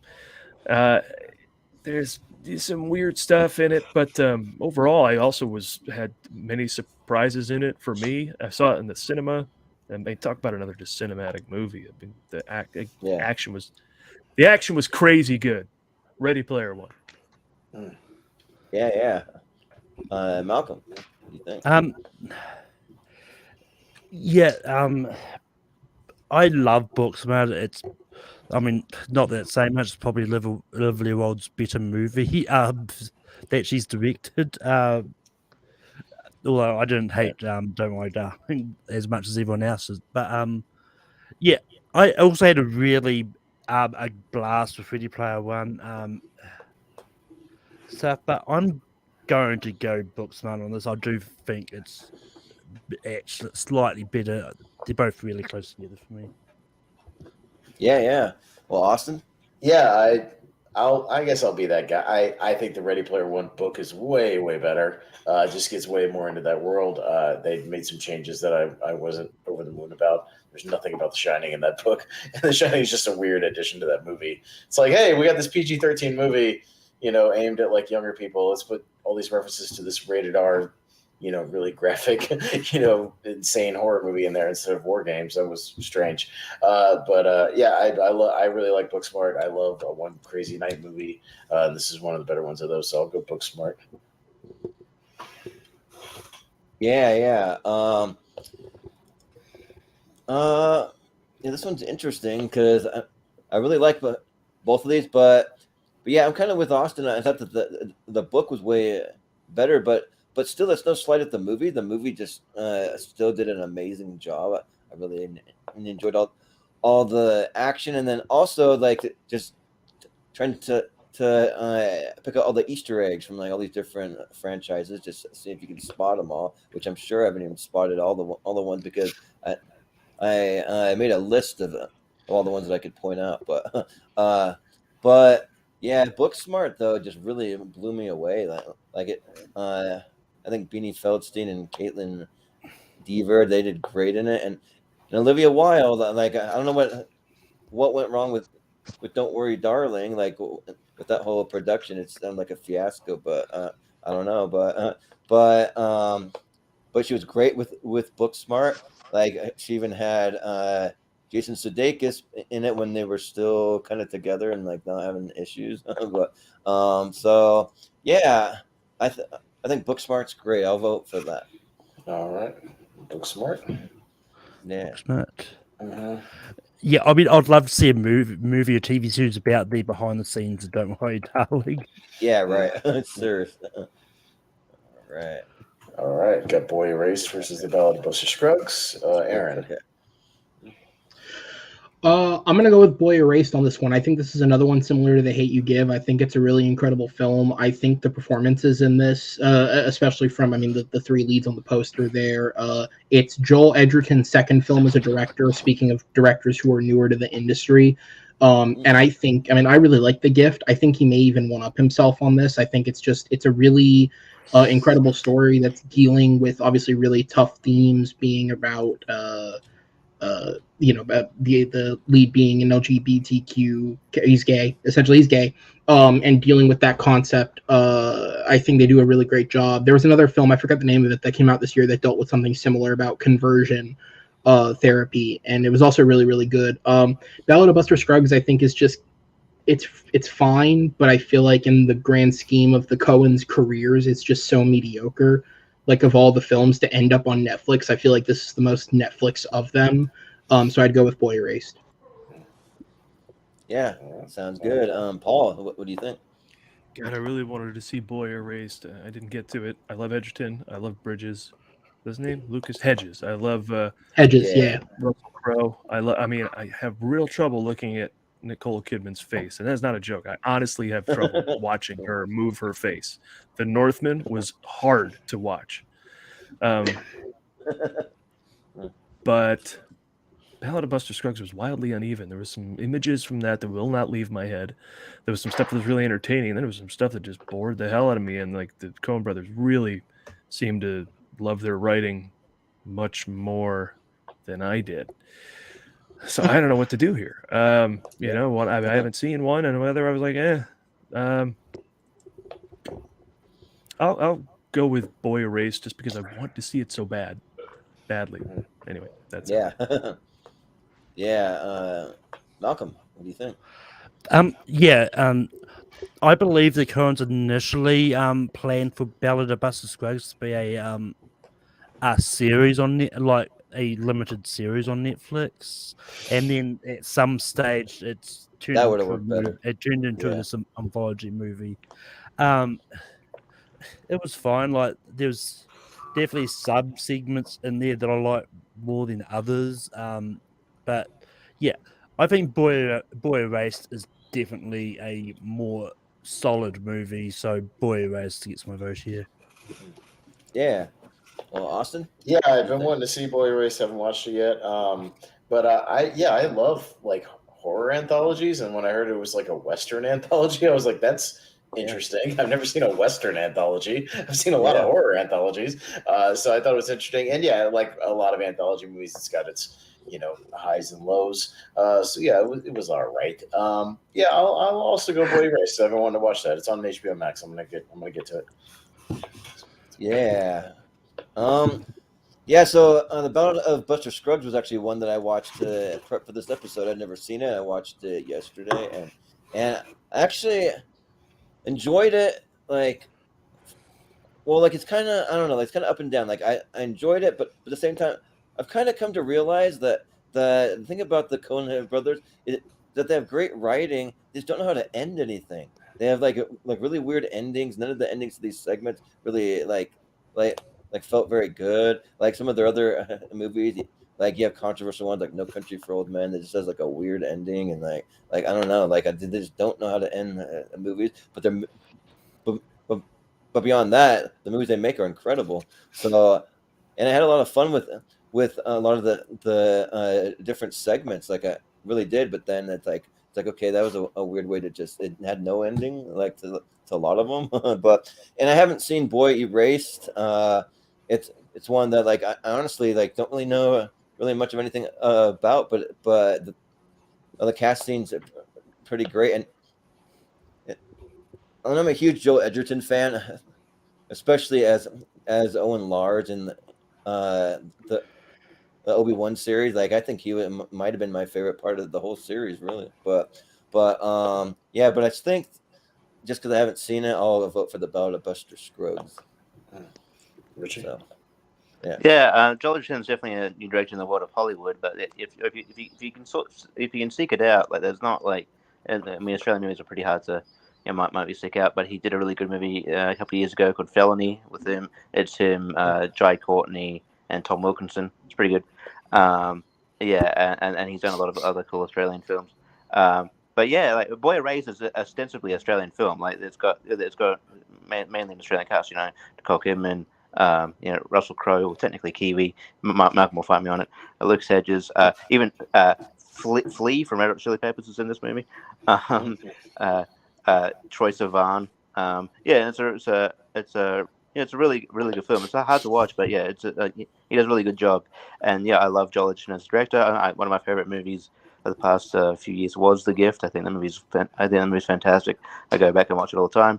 And yeah, I watched Ballad of Buster Scruggs. Like I think my flatmate at the time had it on. I just like there was some that I guess I'm with the consensus here. Some bits were really good, and then the other bits, other times I was kind of bored. So it was very uneven, and it didn't really I didn't really gravitate towards it, I guess. So it was fine. But yeah, Boy Erased is a great movie. All right. Yeah. No Country for Old Men has a fantastic ending. Anyway, well, he's kind of like very open ending to me. Like ended, I mean. So it's kind of like what actually did happen. I don't even know. Boy Erased moved on, is it? Yeah. Oh yeah. Mm-hmm. Christopher Robin. Black Panther. All right. Black Panther. Okay. All right. Paul. This got to be my last one. Sorry, gentlemen. Then I'll take off. But if I stick around here to the end and get all excited about what we move on, only for Chance Ellison to come and ruin it in a couple days, it'd just be even more. So yeah, right. Yeah, it's all good, man. We'll get your vote and then get your plugs, man. Yeah, no problem. This is like the Black Panther is the Christopher Robin. I saw. I don't remember it. Black Panther is the superhero movie evolved. For all the critics who were waiting to catch up with us and how great we think superhero movies are, this is the one where they finally went, oh, we can think this is a prestige piece. There are many that are, but this is the one where they finally got in line with us because it's great. And at the time they wanted to do best popular film. Remember that the Oscars tried to pull that so they could give it to this, but no, nominate it for best picture because it's good. This is a great film. I love lines like, bury me in the sea or bury me in the ocean, where my ancestor jumped off the ship because they knew that death was better than bondage. Like a lot of the Killmonger lines are just awesome. And Yeah. they literally fight in an underground railroad. I mean, this is a fantastic movie, top to bottom. The idea of Wakanda is, just so fantastic and forward thinking. You have so much fun with it. This will not be the last film that it had a lot to do with Wakanda. Wakanda Forever had a lot to do. But I think once we get past that, now we can just have fun in Wakanda. Like, there's so much going on there and its place in the world that I think we can have a lot more movies. And Black Panther, Ryan Coogler is a fantastic director, and he just set the table wonderfully for this movie, full of great actors as well. So that's your big win. And a great score. Oof. We'd have to ask really quick, who here has seen Wakanda Forever yet? I have not, but has anyone else seen it? I have, yeah. I haven't yet. No, I'm probably nice. going to go tomorrow, the next day. Yeah. Cool. I'm just curious, but Paula, you have any plugs, or want to tell us where we can find you? I want to stick around and see if Black Panther wins this round. Sure. Yeah, we'll let you stay for the round. Okay. Sure. All right, everybody. 3, 2, 1. Black Panther. Yeah, right. Yeah. Yeah. Well, I mean, we the- can see. One of the more prouder shows that we've done at the Movie Guys, for me, I love the most, is the Ford Fiesta. And Adam Witt here, active on the chat, and myself look at every Harrison Ford movie from the beginning of his career up until Call of the Wild. We hope to get it done before Indy 5 comes out. I don't know if it's going to happen, but we just did Indiana Jones and the Temple of Doom today. Finished that. Return of the Jedi's in the can. So this Blade Runner needs editing, but we're in that 80s zone right now where every movie is just huge. So the shows are huge. Whereas we were talking about A Time for Killing, and who knew there were 7 movies before American Graffiti that Harrison Ford was in that we had not seen. So we did this whole thing to see the movies of his we hadn't seen. A year from now, we'll have seen every Harrison Ford movie that there is. And then we got to go back and watch all the TV shows he was on. But anyway, so that's a fun show. I recommend to check it out at movieguys.net, or literally anywhere there's podcasts. Our audio podcast is there for you to check out. Can I recommend the Apocalypse Now episode with Kaiser, where they chronicle how it took them like 10 hours to watch the movie and like talk about it, and get the conversation down because of circumstances. It's a journey. Listen to it. I like that episode a lot. Yeah, that's like the Ragnarok of our little MCU of Harrison Ford Fiestas, because we have everything going, and then that show's just out to lunch. Like Kaiser comes in, he and Adam are drunk. I'm trying to hold the fort, and you just want to hear him say things like Vittorio Storario. He's hammered. It's hilarious. So. Yeah. Well, sounds good. Yeah, we'll definitely check that out. So thanks for joining us, though. You're welcome anytime. So if you want to come back, just let me know. So. Let's see what happens here with this. Okay, all right, real quick, Maelcolm. I'm pretty sure it's going to win, but we'll see. Maelcolm might be the wild card. Yeah. I mean, I'm pretty sure I know what's going to happen here. Look, I do love Black Panther. I think it's good. And I definitely don't hate it. I mean, I do need to give it a rewatch. See if I like it more. But yeah, I'm going to be probably the lone one here when it comes to Disney live action remakes, or kind of live action remakes, which is what Christopher Robin is. I am either hit or miss with them. Christopher Robin was one that I really enjoyed. Like when I was a kid, I grew up watching Winnie the Pooh and all that, and Christopher Robin managed to capture that same sort of feeling of a grown-up person sort of reconnecting with his youth and all that, and just sort of just brought back that nostalgia for me. So I'm going to go Christopher Robin on this, but yeah. Oh shit, it's tied. Okay. No, it's fine. I haven't seen Christopher Robin, so Black Panther. Yep, and I had to go grab my vote here, so got the Black Panther on, so it's going to be Black Panther for sure. I've seen Christopher Robin, and it is really good, but yeah, Black Panther just opened up a whole new world, and like I'm not a person of color, obviously, but like I just kind of like no, I'm not. But, okay. You'd be surprised, but like I just kind of think what someone one like that might be, be thinking or feeling going into this movie, and yeah, and just great scenes from like so many different characters, actors, like all of that stuff. So yeah, it's got to be Black Panther. Richie?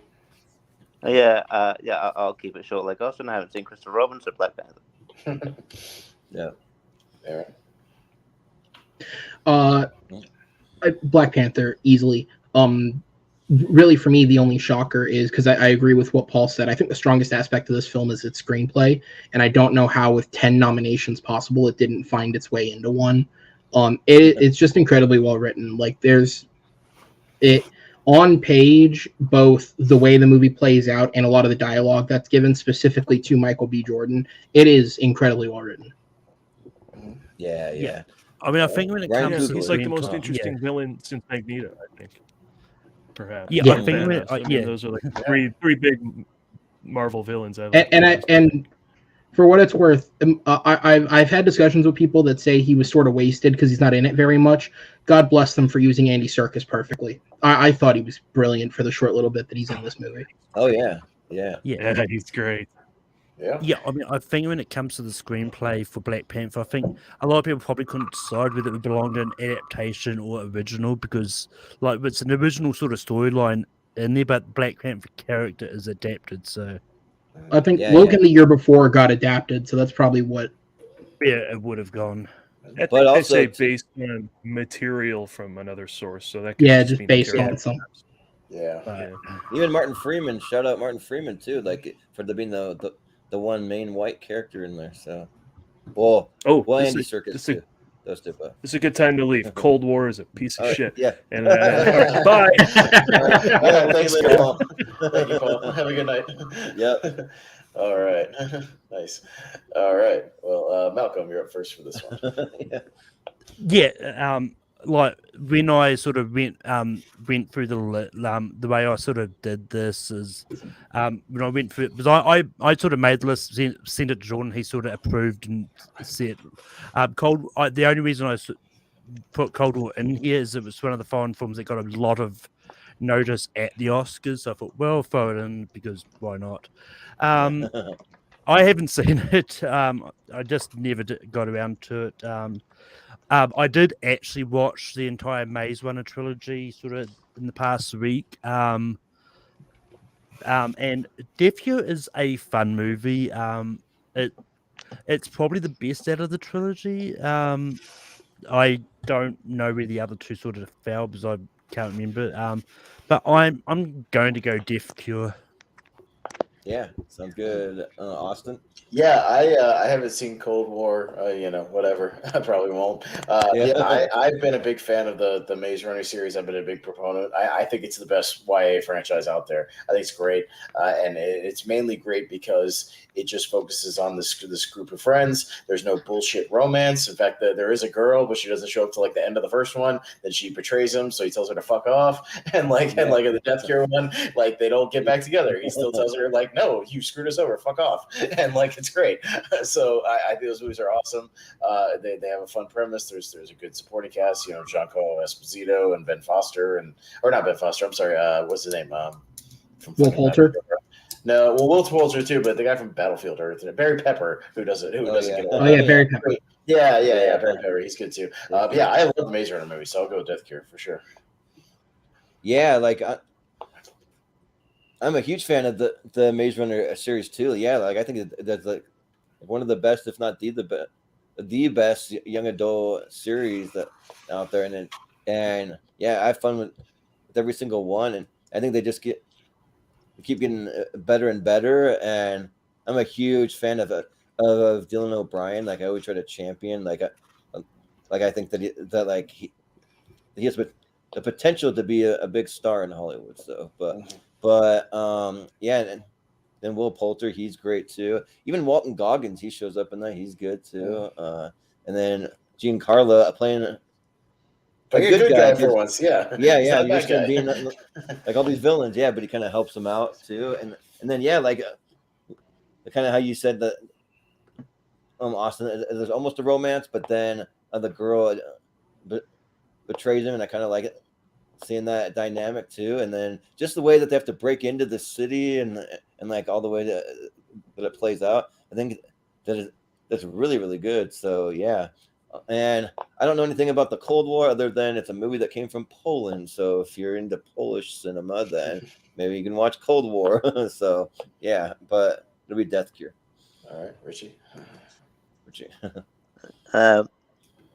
Yeah, I haven't seen Cold War. Didn't know it was a movie until it came up. And yeah, Death Cure is great. Yeah, I love the main franchise. Yeah, everything.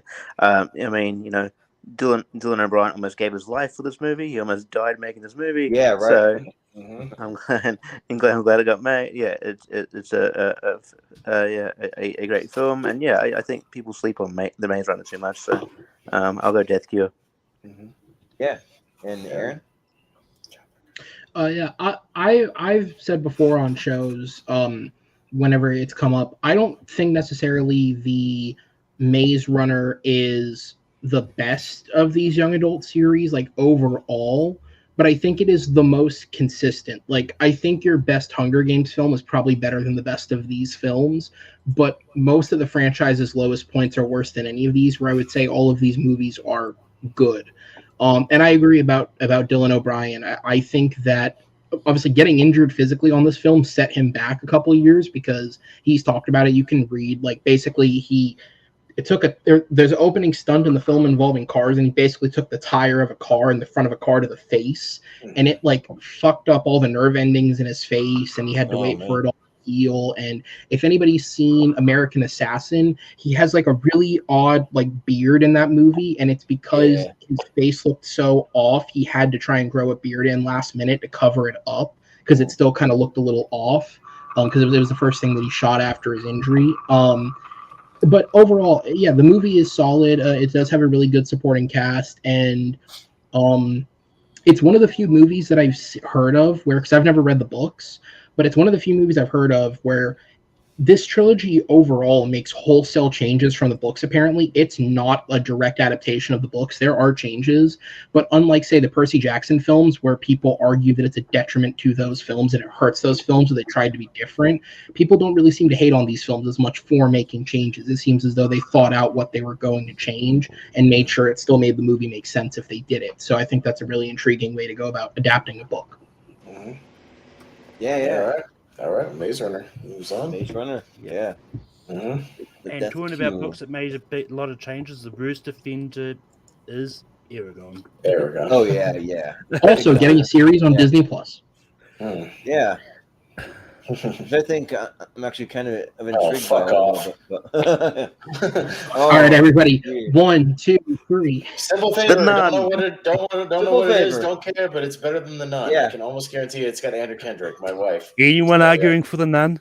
Fuck off. I'm arguing for Anna Kendrick being my wife, but you know what? Hey. We can argue over that later, but yes, nobody's going to argue for The Nun. We'll set that up. Yeah, right. Yeah. I will say though that my ex-wife was like really looking forward to The Nun. Like it was like her most anticipated year, and what a disappointment. Is that Mary Queen of Scots? Mary Queen of Scots and Tag. Yes. Yeah. Yeah. So Tag, I don't know.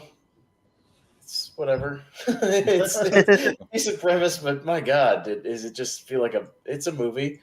and Mary Queen of Scots is another one of those period piece movies that I will never sit down and watch ever. I can definitively say that. I will never sit down and truly watch a movie like that, much like Little Women or some shit. It's not my thing. I don't like period piece dramas. So I'll go Tag by default just because I've seen it, but I'll never watch Mary Queen of Scots. Yeah. So actually, I'll have a lot of fun with Tag. Like I really like John Hamm in it and Jeremy Renner, like those two, especially, and Jake Johnson too. I think he's great in it too. So I think it's a fun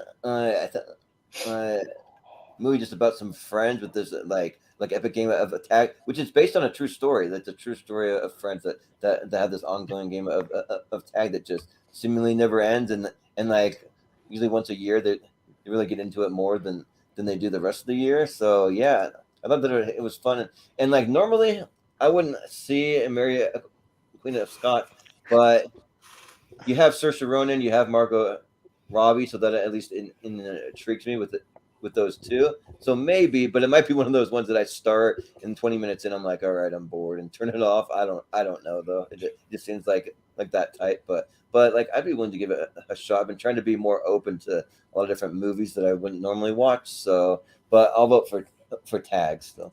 That's a genre I'll just never be all in on ever. Yeah, Shit like that. I see that poster. I'm like, yep, nope, that's a hard miss for me. Not for me. Yeah, not for me. Yeah. Yeah, I'm a bit of a period piece snob as well. There's a few things. There's a few ones I like. I like King's Speech. It's a good movie. But yeah, I don't know. It's not something that like King's Speech is not like people dressing up in the fucking stupid corset dresses and shit and going to fucking parties and all that bullshit. Like, fuck all that. Yeah, every one of those movies is exactly the fucking same. Exactly the same. Like that. You're not gonna run up to see like Marie Antoinette or any of those. No. Like the other Boleyn girl or whatever it was. Yeah. No. I had to watch that with my ex, that Belle movie. Remember that one? Like. Like Belle with like it was my like sister's obsessed with medieval time. That one of her favorite movies. Oh my god, I was so bored. At least it was short. It was like an hour and 40 minutes. It was short. Most of these movies are like 2.5 hours. It's ungodly long. Yeah. So like Austin, I'm not really that. I mean, I'll watch it if like it can't. Like have to. Like me and my friend Robert kind of just. We've got a whole bunch of movies on a wheel and we spin it, and it's like, oh, you got to watch this, and we'll talk about it. So if in that scenario, I'd watch it, but other than that, I wouldn't go willingly to watch it. And Tag. Out of all the movies on this list in 2018, this certainly is one of them. So I'll go Tag. It's certainly a movie from. It certainly is a movie from 2018. Yes, Aaron.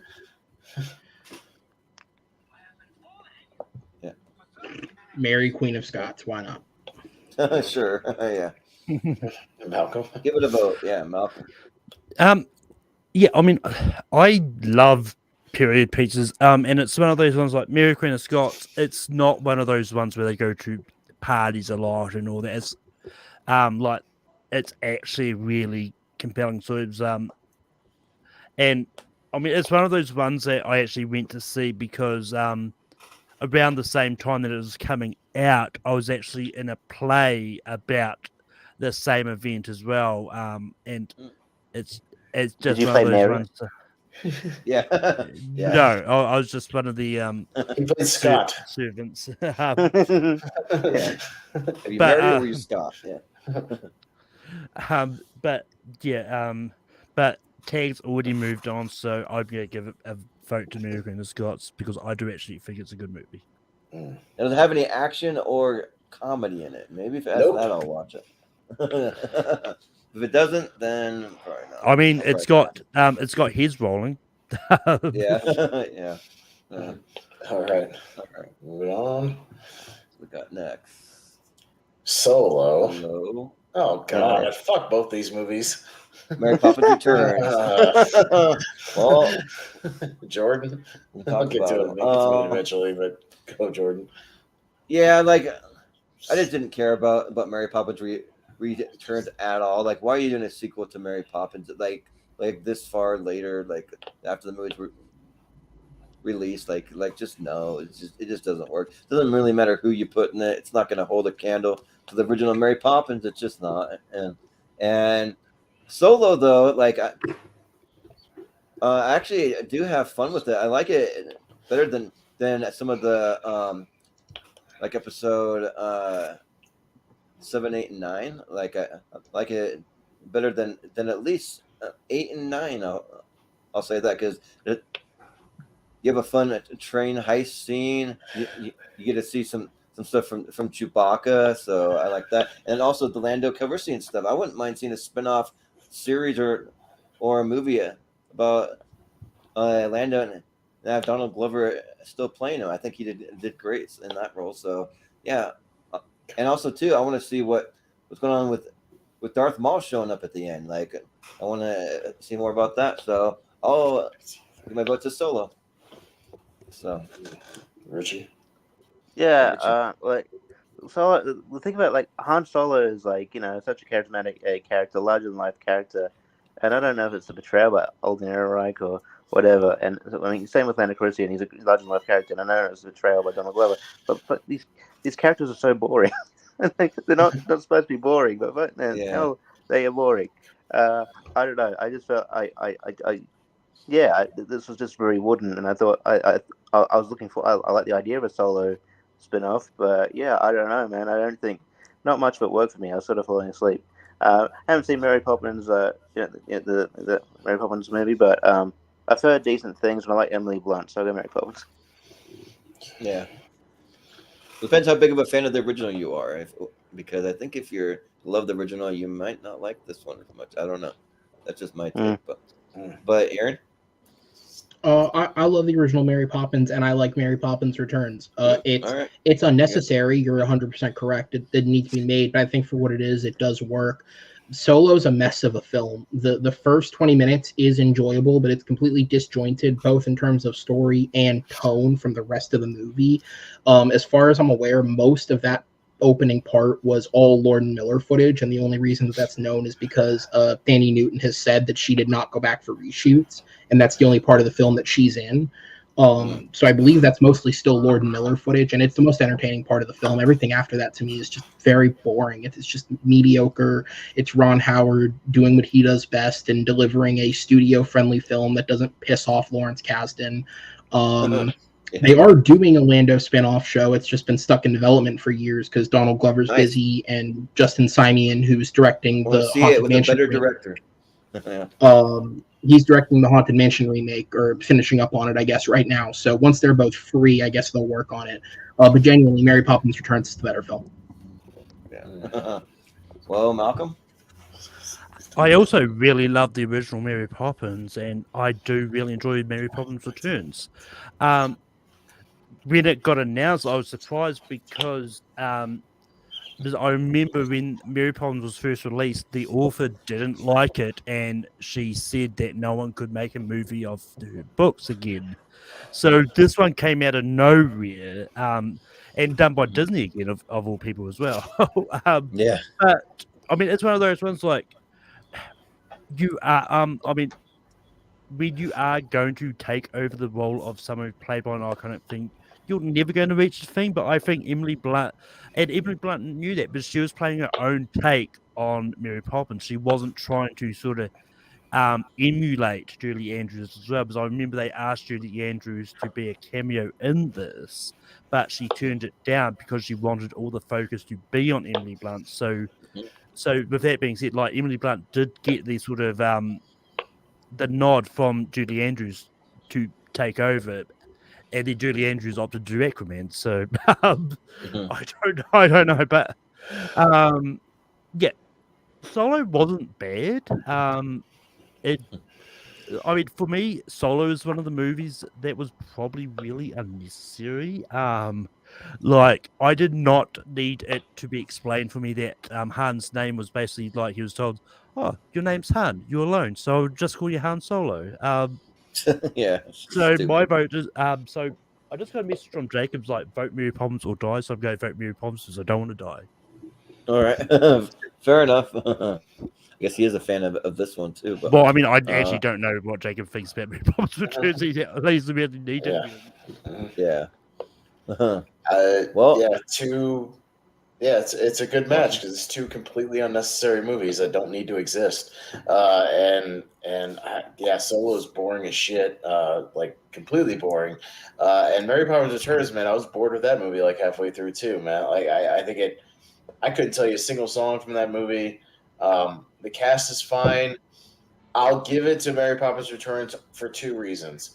Dick Van Dyke has a nice little scene kind of in the third act where he like dances on the table and stuff. And the fact that he's still doing that at like 96 or however old he is, like is cool. Like, so they at least gave him a nod. And Angela Lansbury, rest in peace, has a nice scene at the end before she passed away. So that's the only reason to go back and watch it. I'd go back and watch that scene on YouTube for Angela Lansbury. So that's it. That's literally the only reasons. So Mary Poppins will get my vote, but just for that.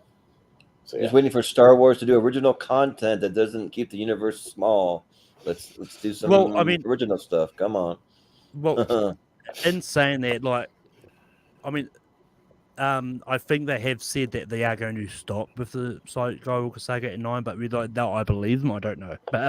We're still waiting for the Knights of the Old Republic shit to start digging into that stuff. It's a whole universe of new shit in a completely different time period you can dive into, new characters. Just do it already. Anyway, Mary Poppins Returns still.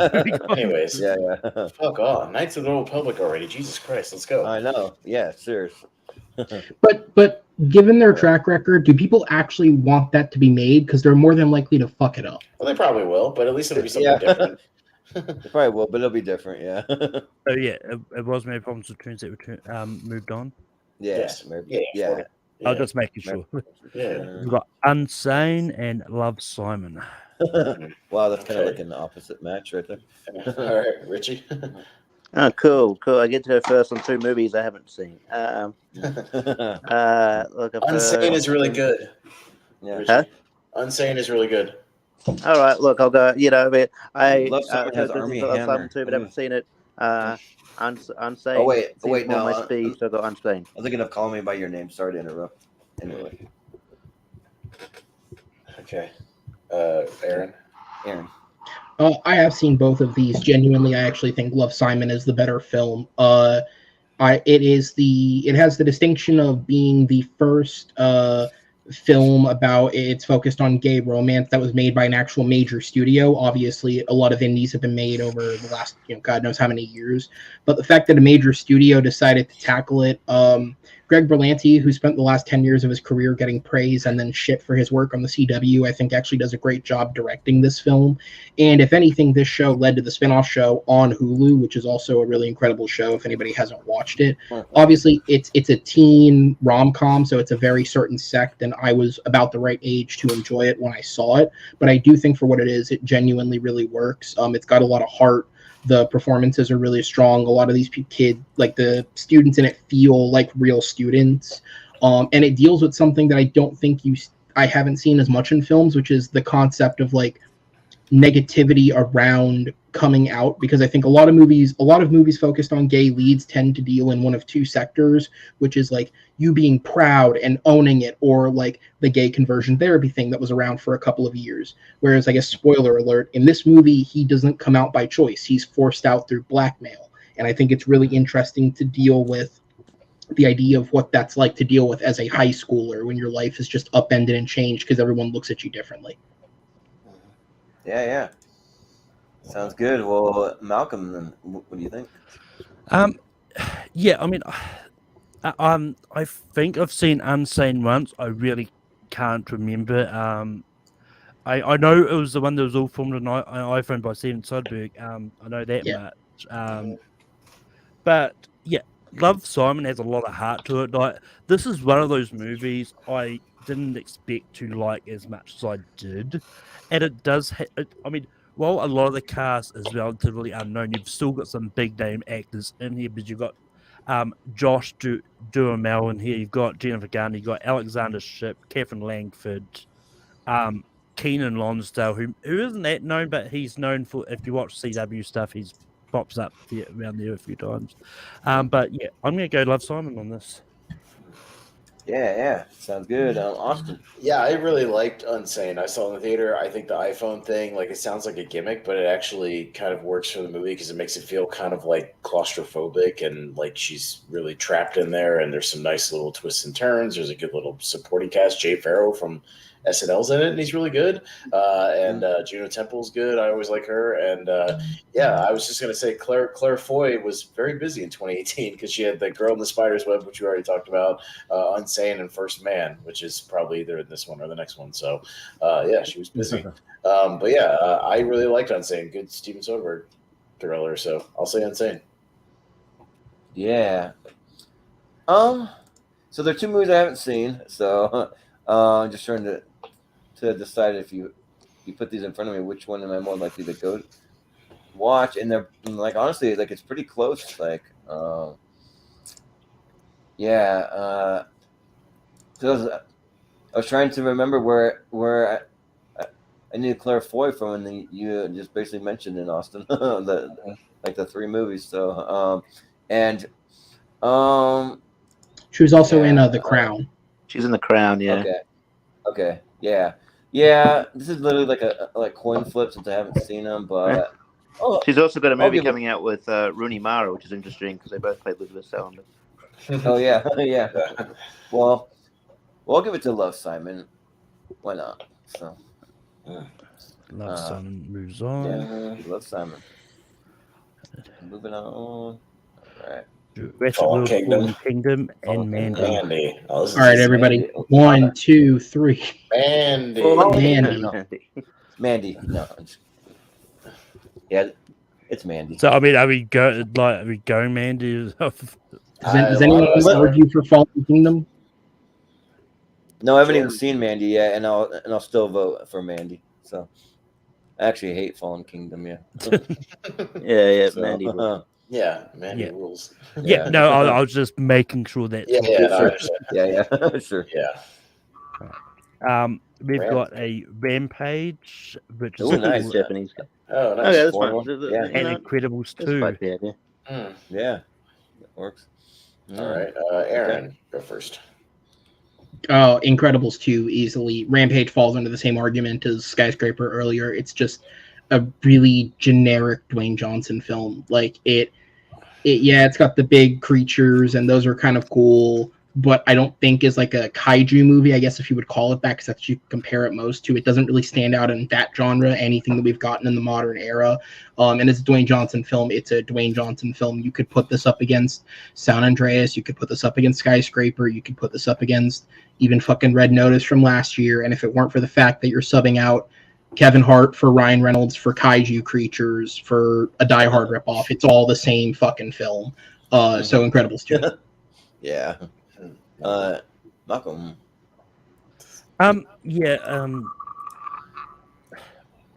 Once again, Rampage is one of those movies I think I might have seen once. I honestly don't quite remember it.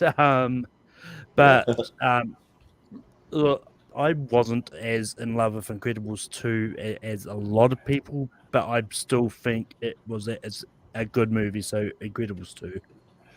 Yeah. Austin? This is tougher than you might think because I saw Incredibles 2 and thought it was really disappointing. I don't like the fact that they picked it up right where the first one left off. I thought there should have been a time jump. I thought the kids should have been older. I thought Jack should have been older, at least like a 5-year-old or something. I thought there should have been something. I don't know. It felt off. Something felt off. I think this one is a case of it took too long to make it, and I don't know. I just don't feel like the magic was there. And Rampage was Rampage. It was fine for what it was. I think the third act is the best when they're all literally rampaging and eating people and shit. I'm gonna go Rampage because it was what I thought it was gonna be, and Incredibles 2 is disappointing. Yeah, oddly enough. Well, for me, so I bought my ex-wife the movie Rampage for her birthday because she really liked it. Boy, was that a mistake. Every other effing day, she's watching this movie over and over. She became freaking obsessed with it, and to the point where it kind of ruined it for me. And also too, it also falls into the tropes that I don't like giving monkeys human characteristics. Don't do it. It's not for me, because they had the whole George thing, and they're talking back and forth with The Rock, and he's flipping them off and doing all kinds of wacky shenanigans with the monkey. It's come on now. I just roll my eyes at that. But Incredibles 2, I actually really liked, and actually didn't mind that they picked up right where they left off. I thought that was actually kind of cool, because not a lot of movies pick up the exact moment where the first one did. I mean, there's some, but there's not a lot of sequels that do that. And I feel like that, even more so, leaves the door open for an Incredibles 3 that we could get maybe someday, and then have a time jump there. So yeah. But I did think that the villain was kind of a little lackluster, but I mean, I still I love all these characters, and I'll vote Incredibles 2. So, all right, Richie. Yeah, I mean, Rampage is something that I actually liked more than I thought I was going to. But that's what I don't know. There's elements to the movie I liked. I mean, I liked the video game, so yeah. I thought like that they couldn't. You know, they it was what it was. I had fun with what it was, and I like when Jeffrey Dean Morgan shows up and stuff. Like initially you think he's a villain, but he kind of not. He's like an anti-hero kind of deal. But he's always fun and charismatic, and yeah, I don't know. I had fun with it, but yeah, again, it was just, yeah. I don't know. It's a rock movie, but it's one. I don't know. One of the. I didn't hate it. I think it's probably one of the better video game movies around there, which is not saying much, but whatever. Incredibles 2, I liked. Again, yeah, I'm probably not as disappointed as Austin here, but yeah, I was a little. I can't deny I was a little bit like, yeah, I maybe I just had high expectations going into it, and I thought it was good. It was good. Like the dynamic of making him a stay-at-home dad. It was kind of funny with but like, it's unfortunate because I thought I'd be passionate about putting Incredibles 2 in because Incredibles the first one is so good, but I'll still put Incredibles 2 through, but like not enthusiastically, unfortunately. So Incredibles 2. And Richie, I totally missed the comment from Adam Witt in the chat of your quote. Also, tag with the movie like chiseled in stone for future civilization. Yeah, right. We've got Deadpool 2 up against Endgame. Ooh, here we go. Now we got a match. Okay, it's Endgame. Okay, it's an alternate Yeah. poster. Okay. Yeah. That's cool. Yeah. All right. Who's up first? Maelcolm. Okay. Yeah, I mean, I like Deadpool 2, but it's easily Endgame for me. Like, it's still my favorite MCU movie, so Endgame. Yeah. Austin. Deadpool 2 because they do time travel better. Yeah. Well, like in Deadpool 2, just kind of shows up. Yeah. Yeah. But yeah, like I'm like trying to see figure out which movie they're like maybe trying to spoof for that Deadpool poster. Is it like Aladdin or something? I don't even know. Or it looks like it might have been actually the Page Master. It looks something. Oh yeah. That was one of Maybe those that. things where it might have been one of those posters for like remember they released like a PG-13 version, like Fred Savage. Yeah. That might have been the PG-13 one that I found. Those were all Christmas posters because it came out at Christmas time. I remember that. Yeah, something like that. Yeah, he was in like a Santa's hat. Yeah. Yeah, but like if anyone tuned into our best action movie where like I just threw out Deadpool 2, like a movie that wasn't even on the list, and so now I can vote for it because I actually really like this and this movie and like I think that Deadpool 2 it just adds a lot to it. Like I really like Julian Dennison's character. I like the whole team that he puts together where like one of them's just a random guy just played by Rob Delaney, and then the Brad Pitt cameo that a lot of people miss if you don't like blink and you'll miss it, and yeah, like the whole entire like Terry Crews is in there, like a bunch of those guys. So I think that's fun, and yeah, like I'm like I kind of like wish that maybe they'd pick up from where like Deadpool kind of ended, and have him team up with Cable, which they might for the Marvel stuff. I don't know. I kind of feel like now that Disney owns it, and that they might go a different way, but who knows? So yeah, and I feel like Endgame gets a lot of love on these tournaments, so I'll vote Deadpool 2. So, now Richie, I'm probably gonna go an Aaron route here. Deadpool 2 came out in 2018, so. Sure, yeah, it's one of the ones that advanced. So, yeah. Aaron, is that where you're going? Yeah, 100%. Endgame's great, but there's already there's two great Marvel films that came out in 2018, and Endgame came out in 2019. So Deadpool 2. Yeah. MCU specifically, I meant MCU specific. Yeah. Yeah. Yeah. Well, so Deadpool 2 takes out Endgame. Yeah. Too. Bye, Endgame. Bye. I know you're not a fan. Yeah. I am a fan. I just wanted to go somewhere different this We've time. got Bohemian Rhapsody up against Crimes of Oh Grindelwald. Jesus, I know where Jordan's going. Oh, that's a cool looking poster for Bohemian. Yeah. Yeah. Well, I mean, I don't know. I'm not big on either. Well, I Am mean, I I'm first, first? but Okay, yeah, you're first. I'm just saying, For I a know where you're second. going. I know where you're going. Yeah, Bohemian Rhapsody it's man, it's the most standard like biopic you'll ever get. Like literally paint by numbers, like just getting from song to song. Like I mean, the performances are good, but man, and I feel like they just put Mike Myers in there just to be like, hey, nobody's gonna actually like ride around on their car to Bohemian Rhapsody, right? It's just like I feel like it's just we only casted him just to do the Wayne's World joke, like which is it's like stunt casting. But it's I fucking hate those Fantastic Beasts movies. So yeah, I'll still go Bohemian Rhapsody. Yeah. Well, like if you know me, you know my take on the Crimes of Grindelwald. I think that it's one of the worst movies ever made of all time, and a movie that like physically makes me angry. Like when I was in the theater, I had no clue what was even happening. I was just lost the entire time. I thought the characters were really stupid. Besides Newt Scamander and the Dan Fogler character, which I don't even know his name. I don't care, but and like they're not even in it all that much. They're like focused on all these other characters and like all this confusing storyline that doesn't make any sense to the point where like I refuse to see the Dumbledore one because the movie was so terrible that like you couldn't pay me money to rewatch this one or to see the next one. I'm just not going to do it. And they need to go back to something else in the Harry Potter world, or maybe just let it run its course and like Harry Potter's done. We got 7 great movies, and then we got this like train wreck of a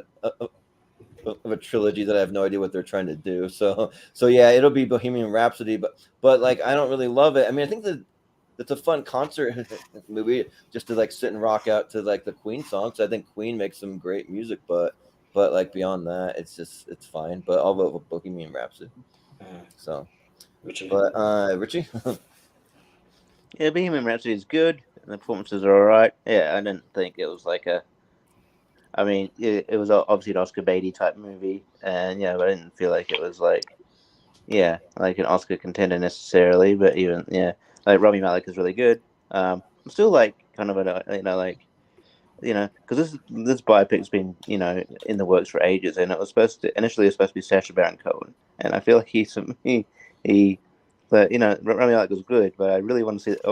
It's really what if scenario. I feel like what if? But yeah, apparently like the rest of Queen didn't want to explore other like sort of other issues or something, or it didn't. So I don't know. There was a fallout there. But yeah, it's a far superior than Crimes of Grindelwald. I don't know what's going on with these movies. I think it was just announced that they're not making any more, which is yes, good. Thank you. Freaking good God. Yeah, I don't know whether it's just sort of the controversy with J.K. Rowling, or they just realized. Just do a series. Why isn't HBO doing a Harry Potter series? I don't get it. Just because I think both the last 2 movies nobody gave a shit, so they're just done with it. They realized they're just not going to make any money. I think it's just a diminishing returns on this trilogy here. So yeah, I'm sort of just it's a shame because I don't mind the Harry Potter universe. Just didn't kind of the execution wasn't great. So I'll go Bohemian Rhapsody again. Not passionate about it. I feel like 2018 was a decent year for film, but man, there's a lot of meh. And a lot of duds. But I should have stole Maelcolm's quote when he was talking about the Jackass series. Like I fucking hate this series. I hate it. Yeah, that's a quote from Maelcolm. But Aaron. So I actually just got done rewatching all of the Wizarding World films. Today I rewatched Secrets of Dumbledore. Crimes of Grindelwald is legitimately the only one of those films that I think is bad. I think that the rest of them are all ranging from okay to Prisoner of Azkaban to damn near perfect film. Crimes of Grindelwald is just not good. It's not one of the worst films of all time. But it's easily the worst of this franchise. You're right. It's an incredibly convoluted story. It brings in so many new characters because the first film spent so much time on characters that didn't matter to the grand scheme of the story. So it has to kind of introduce all these characters to get its story going. And the movie just kind of feels like it's spinning on its own wheels for 2 hours till it ends. It's a shame that everything went down the way it did with Johnny Depp, because I do think he was a good choice for the character. I thought he was one of the best parts of the film. But that said, I, for what it's worth, I don't know what you feel about Harry Potter in general. If you like Harry Potter in general, I do think it's worth checking out the third film. It is a vast improvement over this one, and I think Mads Mikkelsen does even better than Depp did in this role.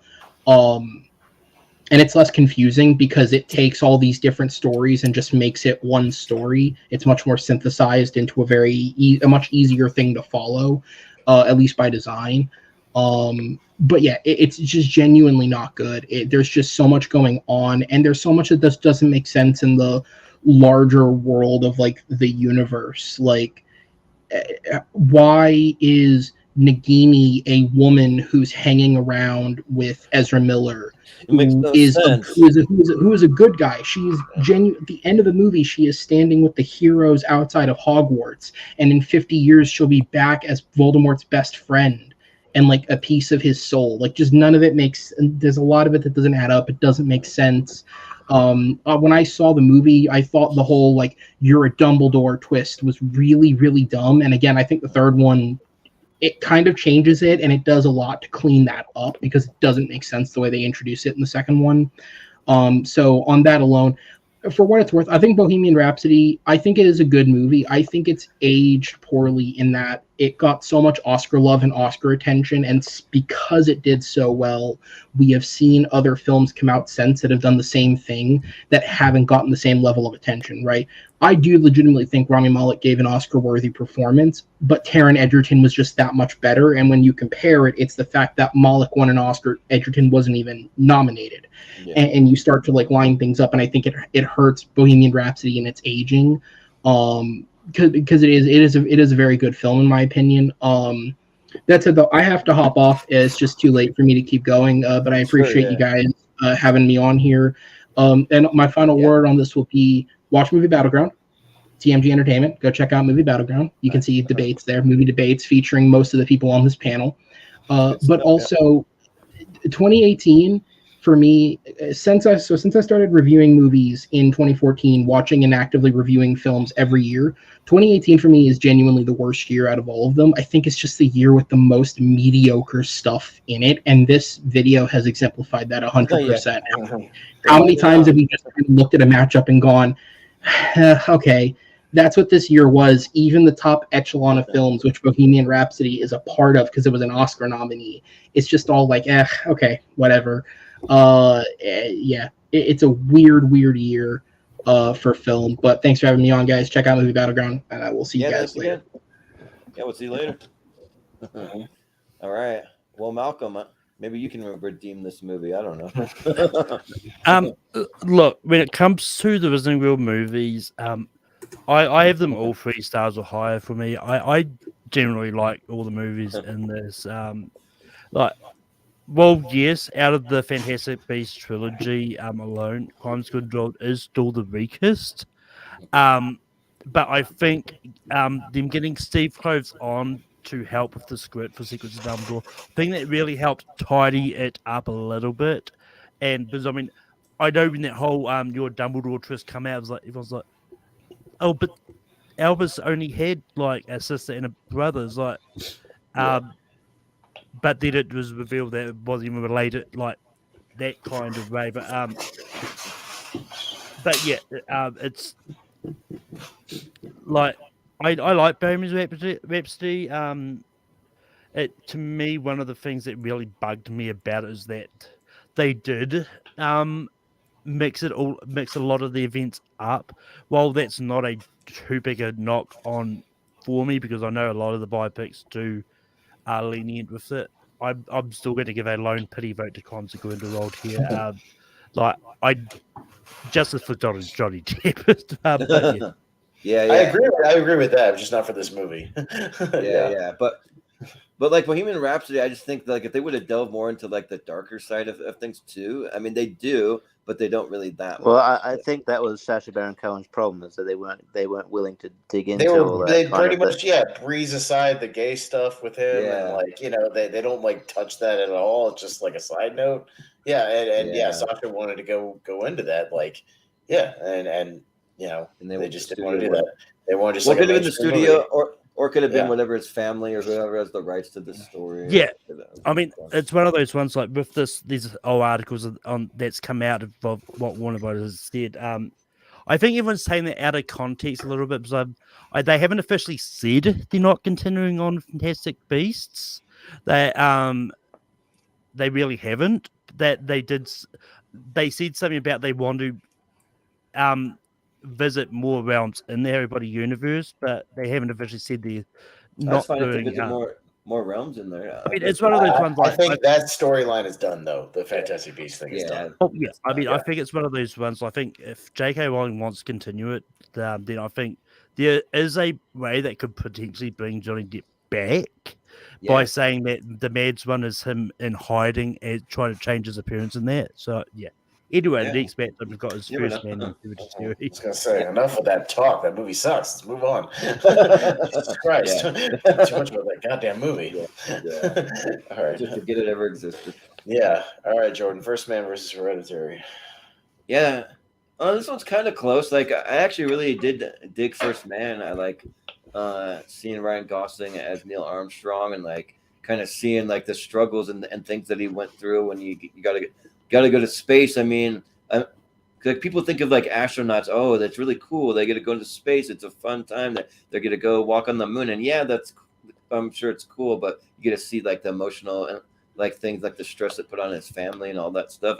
I thought that it was done super well. But you're going up against Hereditary, and Hereditary like was one of those horror movies that just blew me out of the water. Just amazing performances, especially from Tony Collette, and also I forget the actor who plays the son. He's pretty good in it too. But there's some like really disturbing images that really like sit with me, like especially in some images involving the daughter, and of course the ending. I won't say what it is, but it's a great movie. So I got to go Hereditary. Richie? Yeah. You're muted. Sorry. I bought First Man for my friend, I think for Christmas or something, but I haven't actually watched it myself. I mean, it had to do a pretty good job to beat Hereditary, though. I think Hereditary is a really great horror film. I think Toni Collette should have been nominated for an Oscar. I don't know if she would have won, but I think she's one of the better actresses not to win an Oscar so far. And this movie is like, fantastic. So I'll go Hereditary. Yeah.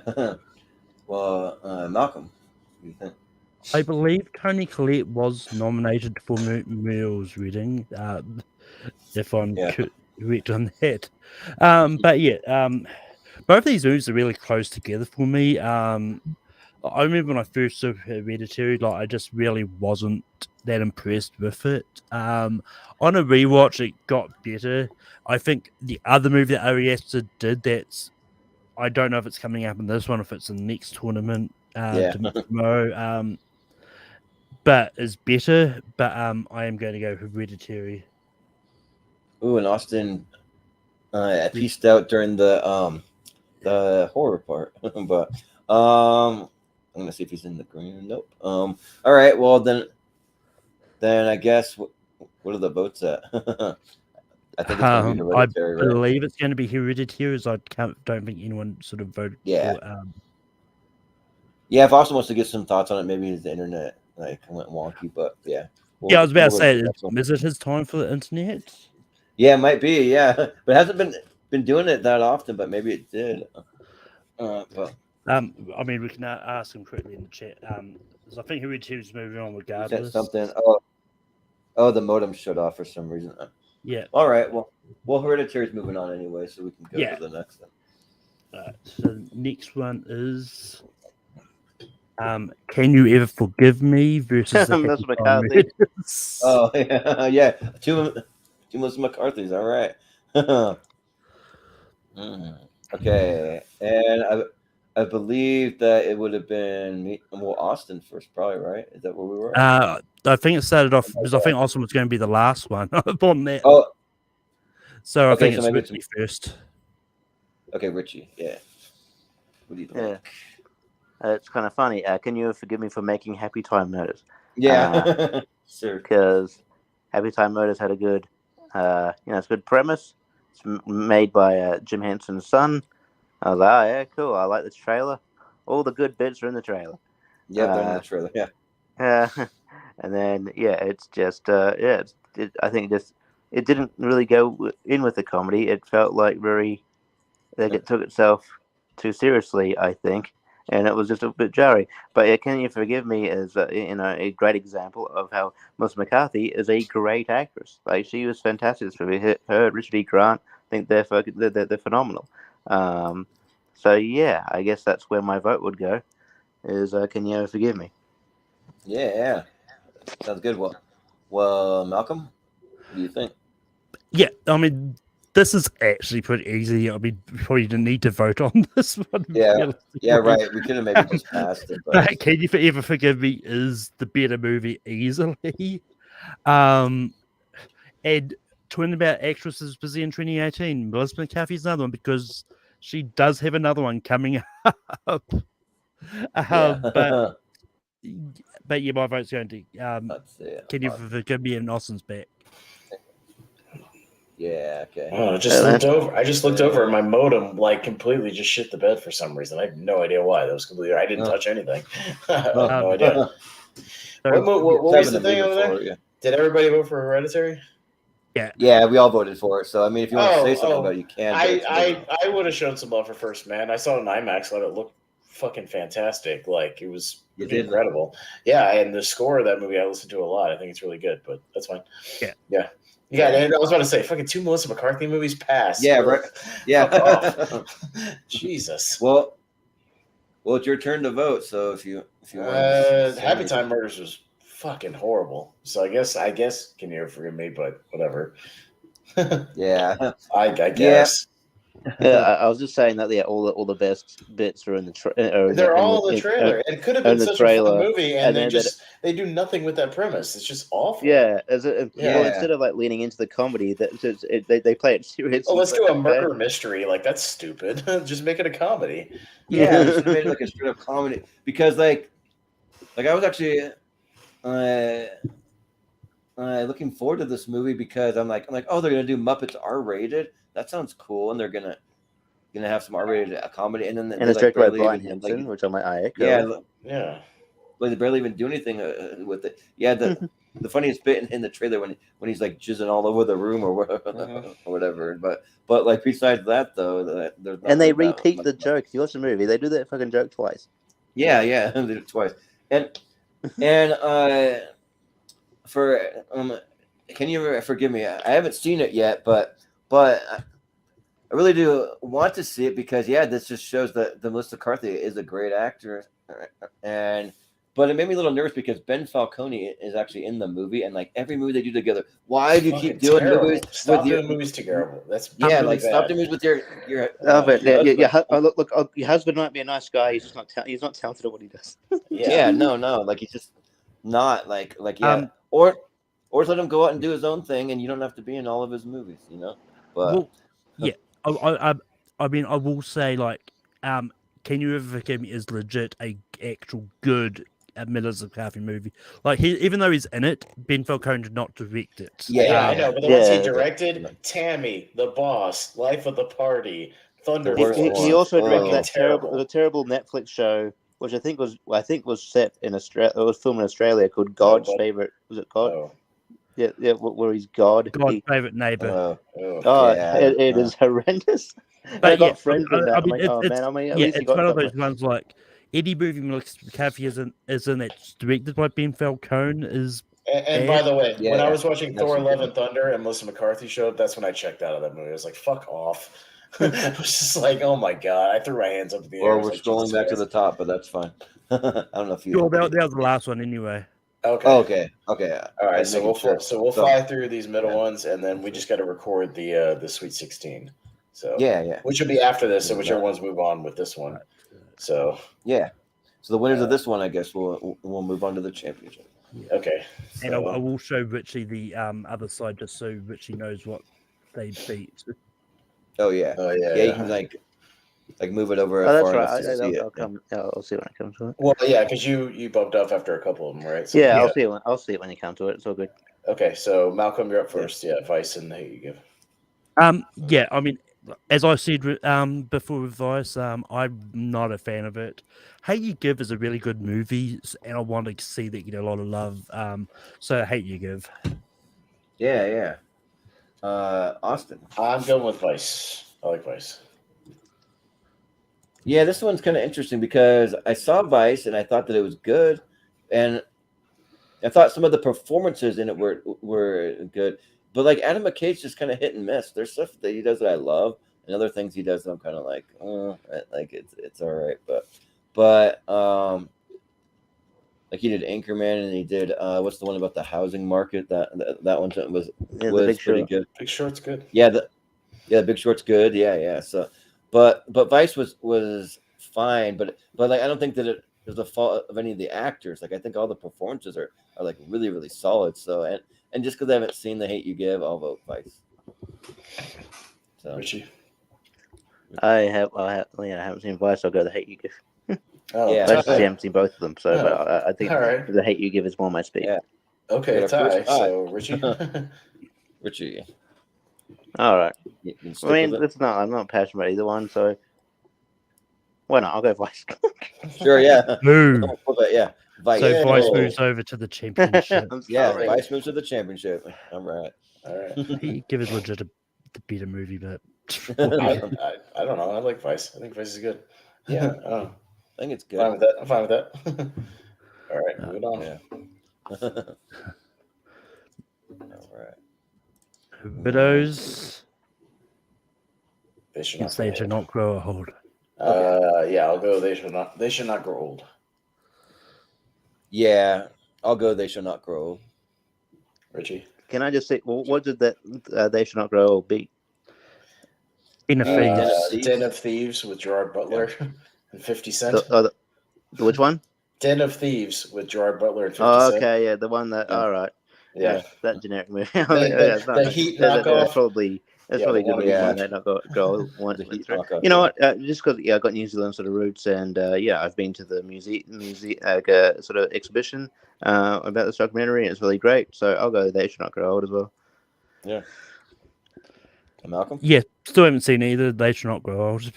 Yeah. Okay. All right. All right. They shall not grow old. Cool. And I'm writing them down, Maelcolm, if you need them for later. So Yeah. I can send them to you guys. All right, Yeah. got a minute note app. All right, so Girl in the Spider's Web. Mamma Mia. Here we go. Oh, What the hell? What the man. hell did Mamma Yeah. Mia beat? The first Purge. The first Purge, yeah. Oh, the first Purge. And what did Girl in the Spider Web beat? Welcome to Marwin. The Robert Yeah. Zemeckis movie with Steve Carell. Welcome to Marwin. Oh, okay. Yeah, we didn't have a- watch that. So yeah. It's, You didn't have a lot it's a of good couple of movies on this whatever side. matches, couple of whatevers. Wow, Whatever. 2018 was a Yeah. lackluster year. Anyway. Yeah. Anyways, not, Jordan. not as good as you would have thought. Well, I don't care about Mamma Mia whatsoever. I've not seen The Girl in the Spider's Webs, so I'll go with The Girl in the Spider's Web. Richie. Girl in the Spider's Web was actually decent. I think Claire Foy does a good interpretation of Elizabeth that sounds. I think it's pretty good. And then it's got a very kind of harrowing sort of like vacuum bag scene where she's like kind of like getting tortured. Yeah, like that's the only thing I remember from that movie. But like it is a but from what I remember, I remember liking it. Not as definitely not as good as Girl with the Dragon Tattoo. That I wish they continued that. That series of films. I don't know why they didn't, because like I thought it got critiqued well. I thought it made enough, but yeah, and I liked Rooney Mara and Daniel Craig together. But yeah, it's just baffling that they just went, okay, we're not gonna do a trilogy, but we're gonna go right to the number 4 book that no one really read. Anyway, but yeah, just like there's a couple of musicals I like. but like I'm never gonna yeah, like Mamma Mia is just not one of them. It looks so cringy. So I'll go with the girl in the spider's web. Yeah. Yeah, and also I don't know all the books. I know there's like a girl who kicked the hornet's nest or something. So I don't know if they're like what if they're ever gonna do any more. That could be one they do. I don't know. Yeah. Yeah. I mean, I think the David Fincher one didn't do well, so they didn't do the rest of them. But anyway, Yeah. I haven't seen Girl on the Spider's Web. I really enjoyed Mamma Mia, so I'm going to probably be the sole vote for Mamma Mia. Of course you did. Yeah, sure. Yeah. Yeah, well, I will never sit down and watch fucking Mamma Mia. So yeah, the Girl in the Spider's Web. No, ever. Yeah. Spider's Web moves on. Got the Peanut Butter Falcon up against Tomb Raider. So I can see that Tomb Raider beat Meg. Is that Meg? Yeah, Peanut Butter Falcon beat Bumblebee. Bumblebee. Yeah. Oh, I just I think that should be a closer match than it was. Anyway, cool. I think it was close. I think it was close actually. Yeah. What's close? I voted for Bumblebee. Yeah.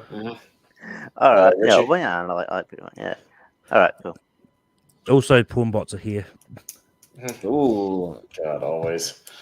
I have to go and look because, like, since you're running the bracket, I'm just like relaxing in full screen mode. I never get to do that. So yeah, Richie. But yeah. All right. Yeah. I don't mind Peter. Fine. But Stop watching the Falcon, stream and come find love. Sorry. Okay. I don't mind Peter Butter Falcon. I think it's a cool story. Yeah, and I mean, due to my wrestling sensibilities, it's kind of cool to see Mick Foley and Jake Robertson in this movie. But yeah, and Tomb Raider, the best thing you could say about it is it's inoffensive. It's not wonderful, but it's decent, which makes it one of the better video game movies. But I think just getting a sequel. Falcon, Tomb I Raider think Peter Butter Falcon is is the better movie here, so I'll go Peter Butter Falcon. Yeah. All right. Malcolm? That sequel to Tomb Raider's been in development for God knows how long. I don't think it's going to end up happening. Okay, yeah. Well, I wouldn't care that much either way. So. But yeah, I mean, I love Tomb Raider. I do think it is one of the better video game movies, but I love Peanut Butter Falcon more, so Peanut Butter Falcon. Yeah. Austin. I'll vote for Tomb Raider. Yeah. Well, the one thing that I can say about Tomb Raider is that it does follow the actual, like, the newer Tomb Raider video games pretty well. So I'll give it credit for that, but I'll vote Peanut Butter Falcon. Peanut Butter Falcon moves on. Yeah.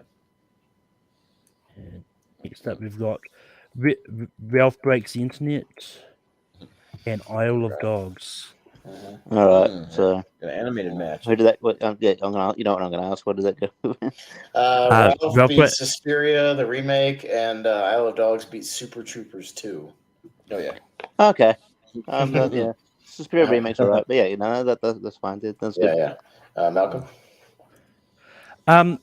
Yeah, I mean, I did enjoy Isle of Dogs when I watched it, but Ralph Breaks the Internet I think is better. Yeah. Ralph Breaks the Internet is not directed by Wes Anderson. Yeah. Yeah. Anytime that you get a vote against Wes Anderson, I always look forward to that. So I'll vote for Ralph Breaks the Internet. I mean, yeah. Look, I like Wes Anderson. I think he's all right. So, wait. Anyway, hang on. Anyway, I like Wes Anderson, but yeah. What the fuck is going on? What are you doing? Anyway. It gets a little wonky sometimes. I know from running. Okay, yeah, all good. Yeah, I like Wes Anderson, and I'll defend him. However, I'm not going to vote for him this time because Ralph Breaks the Internet's pretty good. Yeah. Anyway. Yeah. I mean, to be fair, Ralph Breaks the Internet already had the free votes in there. Yeah. All right. Mission Impossible Fallout, which beats Star Wars. What the hell did the Drift beat? The Drift is nothing. That Spy Who Dumped Me movie, that Kate McKinnon movie. Oh, I feel like it's better than a Drift. Anyway. Well, it doesn't matter because Fallout's going to win, right? Yeah, I actually like Adrift though. I think it's good, but I think Come on, it's better than Fallout. Way Come on, better. don't even waste your Way time, better. Jordan. Yeah. Come on, No, come no. on. Anyone No, go to try and defend Adrift? No, No, he shouldn't have won the first round. I don't know. I like it, but all right. Spider-Man and the Spider-Verse. Spider-Verse, which struck out Spider-Man and the Wasp versus All right. Sicario, Day of the Soldado. Okay. Ant-Man and the Wasp, you mean? Yeah. What the hell? Yeah, okay, I'm not going to ask what Spider-Man beat, but whatever. Like Sicario. Okay, the second one's a movie. It beat Aquaman. It'd be Aquaman. Wow. All right. Yeah. Don't know if I agree there. Cool. Mm, All right. I mean, guess- I voted against it because I didn't want to see Amber Heard move forward. yeah. Sure, but she's anyway. Cool. I'm up first. I'm going Sicario. Yeah. Yeah, like I've learned in my life, the hotter they are, the more batshit crazy they are. That's what I've learned. Usually. But that's my track record with girls. But anyways, Spider-Man versus Sicario, I'll go Spider-Verse. Richie. Spider-Verse. Yeah. And Malcolm. Spider-Verse. Yeah. Spider-Verse. All right. On the basis of sex, up against Bad Times at the El Royale. The fuck is that? Is that like Sherlock Gnomes or something? Sherlock Gnomes. Yeah, Sherlock Sherlock Gnomes. And Bad Times at El Royale beat The Mule, your dad's Mule. favorite movie. Yeah, Oh, yeah. yeah, It's like, It's just And a every your joke dad's I made favorite during it. movie. Yeah, that's the jokes I made during it. All right, yeah. Jordan. I haven't seen either one, but I don't know. Like, I won't get into politics, so I'll vote the Bad Times at the El Royale just to avoid Hey, that. you sexist, okay? That's bloody, you know what? So we'll leave it there. But Why? Because I I don't mean, watch that that is so boring ass sexist, even though I'm gonna biopic. vote. I don't yeah, care. I'll say it.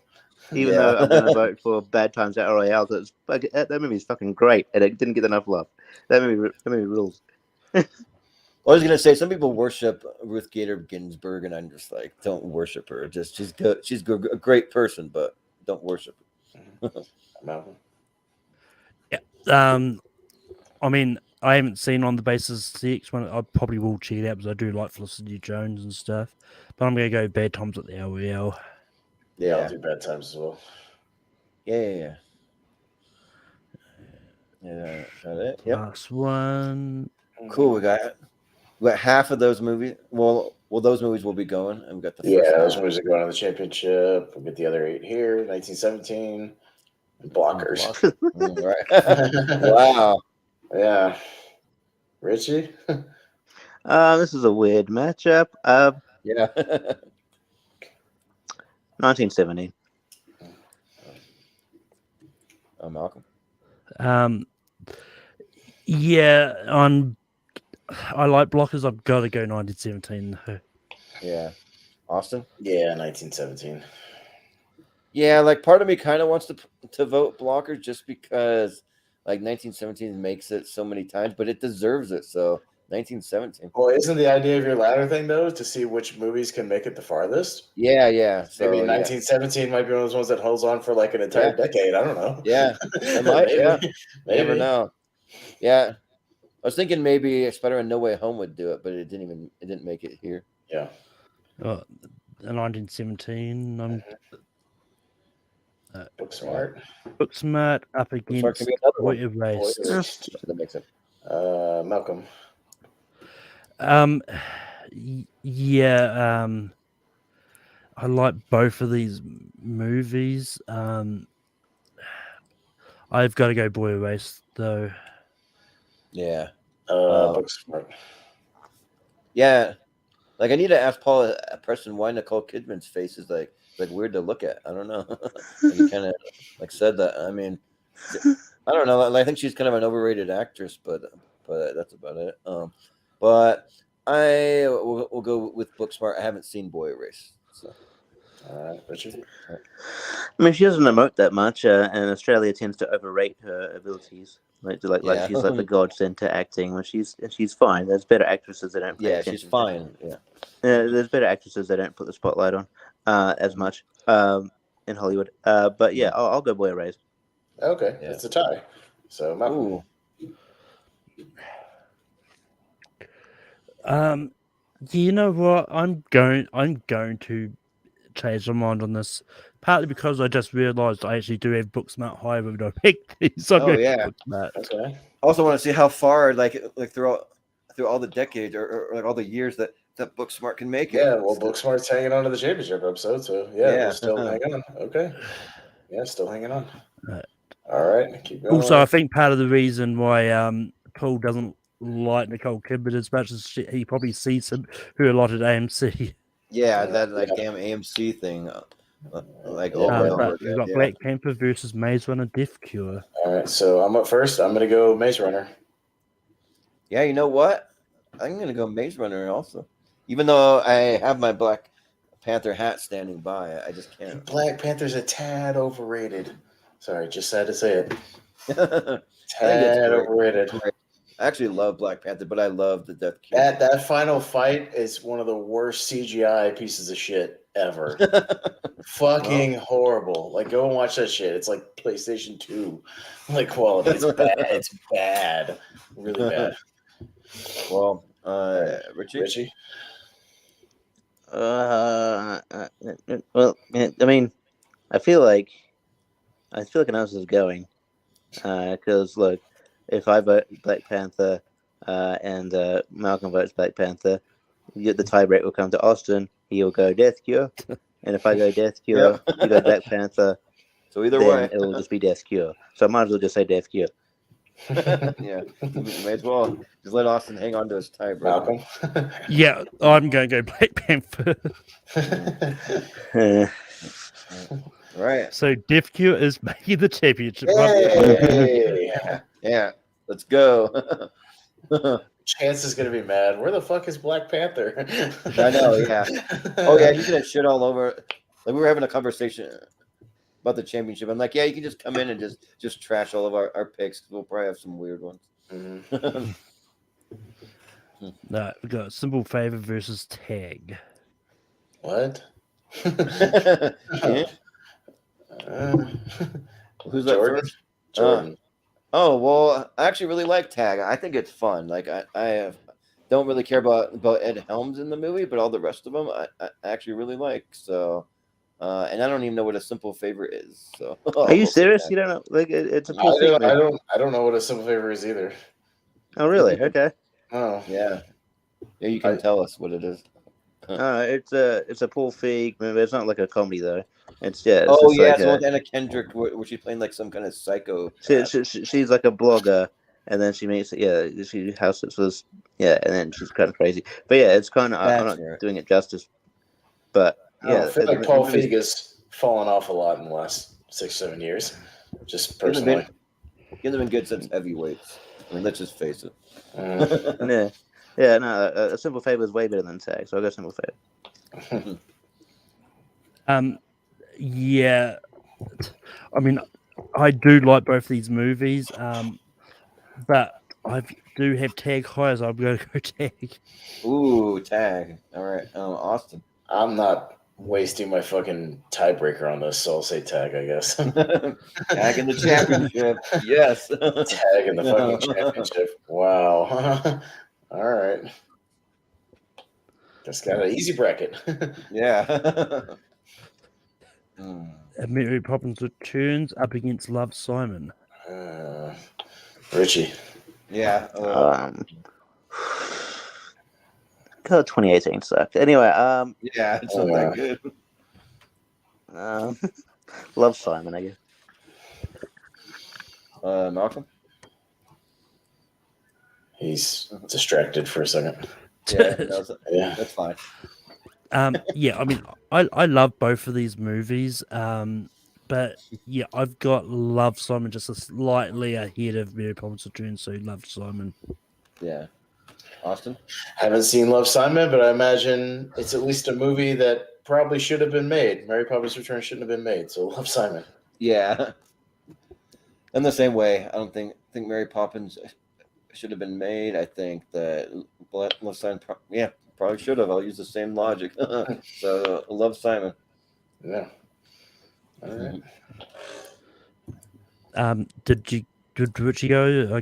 Yeah, Yes. it Yes. Yeah. All right, Mandy. Mandy. I still gotta see Mandy. I totally forgot it was on this list. Like I should have watched it. But, Yeah, I have it on my Voodoo. You should have watched it, Jordan. yeah, I know. Yeah. I need Maelcolm. Yeah, haven't seen Mandy, so I'm going to go Incredibles 2. Yeah. Austin. Mandy was not disappointing, unlike Incredibles 2. Mandy's awesome. Mandy. Yeah. I feel like maybe I started watching it once because I thought I remember some of the beginning, but I can't remember. But I don't know. Like I really like Incredibles 2, but like I just heard so much good things about Mandy, and it's one that like I really want to see. Like out of any of the movies I haven't seen on this movie, Mandy's the one I'm gonna watch first. So I'll vote Mandy. Richie. Oh, Mandy. That's Mandy. Yeah. Yeah. All right. Mandy moves on. All right. Deadpool 2. Up against Bohemian Rhapsody. Bohemian Rhapsody. All right. Me first. I'll go Deadpool 2. Sure. Yeah, this one's pretty easy. Deadpool 2. Richie. Deadpool Part 2. I was going to go Bohemian Rhapsody, but Deadpool 2 is going to move on. All right.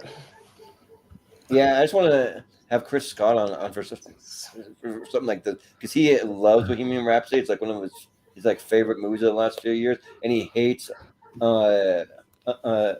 Rocket Man. He's like just a piece of shit, and so he'll like. I think we know that because I think he said that to the exact thing. I think Rocket Man's a way better movie than Bohemian Rhapsody overall. Same here. Yeah, We've it's like that. That was a weird take, but anyways. Hereditary versus Can You Ever Forgive Me? Oh, come on. Anybody vote for Melissa McCarthy on this? No, it's a close debate. All right, fine. Yeah, Jordan, fine. Well, have you seen it? Go through the motion. You seen Can You Ever Forgive Me? I don't give a fuck about Melissa McCarthy. Fuck off. I told you, I checked out when she showed up for a cameo. I'm done. I'm done with her. It's done. I'm done. You didn't love her in Thor: Love and Thunder? No. Right? Jesus Christ! I wanted to walk out of the theater when she showed up. Yeah. Fuck off! Yeah. I literally threw my hands up. I was like, "Oh, for fuck's sake!" I literally said it out loud. I like Melissa McCarthy. There's a couple movies, maybe like 3 that I really like of hers, but yeah, it's going up against Hereditary. So Hereditary, I gotta vote for her for Hereditary. Oh, Richie. Yeah, I still think Melissa McCarthy is really good in this movie. Yeah, and then Toni Collette should have won should have been nominated. So it's tough, but because she's Australian, I go Hereditary. Yeah. I was hoping you'd go. Can You Ever Forgive Me? And force Austin to use this tiebreaker, but yeah, I was going to vote for Can You Ever Forgive Me. I think it's better than Hereditary.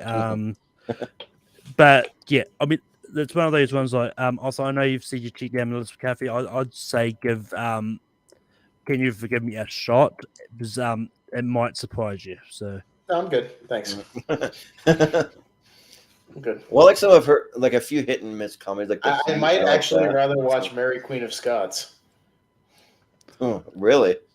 Yeah, because at least those dresses like push their boobs up a little bit, give you something to look at. Yeah, right. Yeah, those corsets. Yeah. All right. But They Shall Not Grow Old up against Vice. Richie. Yeah, and just to let everyone know, we already determined the Sweet 16, so we're just like seeing which ones will be like the favorites in the next round. Which 2018 movies might actually have a chance it might be decent. Yeah. I'll just because of my New Zealand roots, I'll go They Shall Not Grow Old. All right, Maelcolm.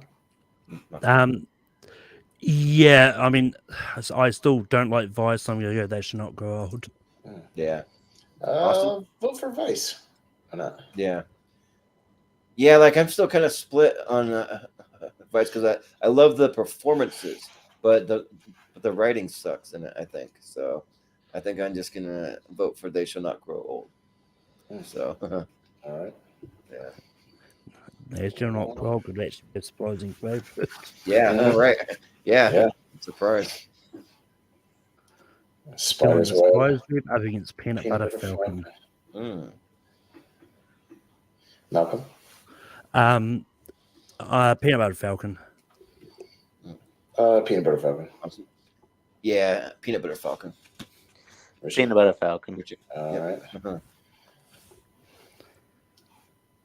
You need more movies that just make you feel uplifted by the end of it. Like Peanut I'm Butter not like Falcon. overly enthusiastic about any of these movies so far. I'm not just like, woo! I know. Except for Fallout.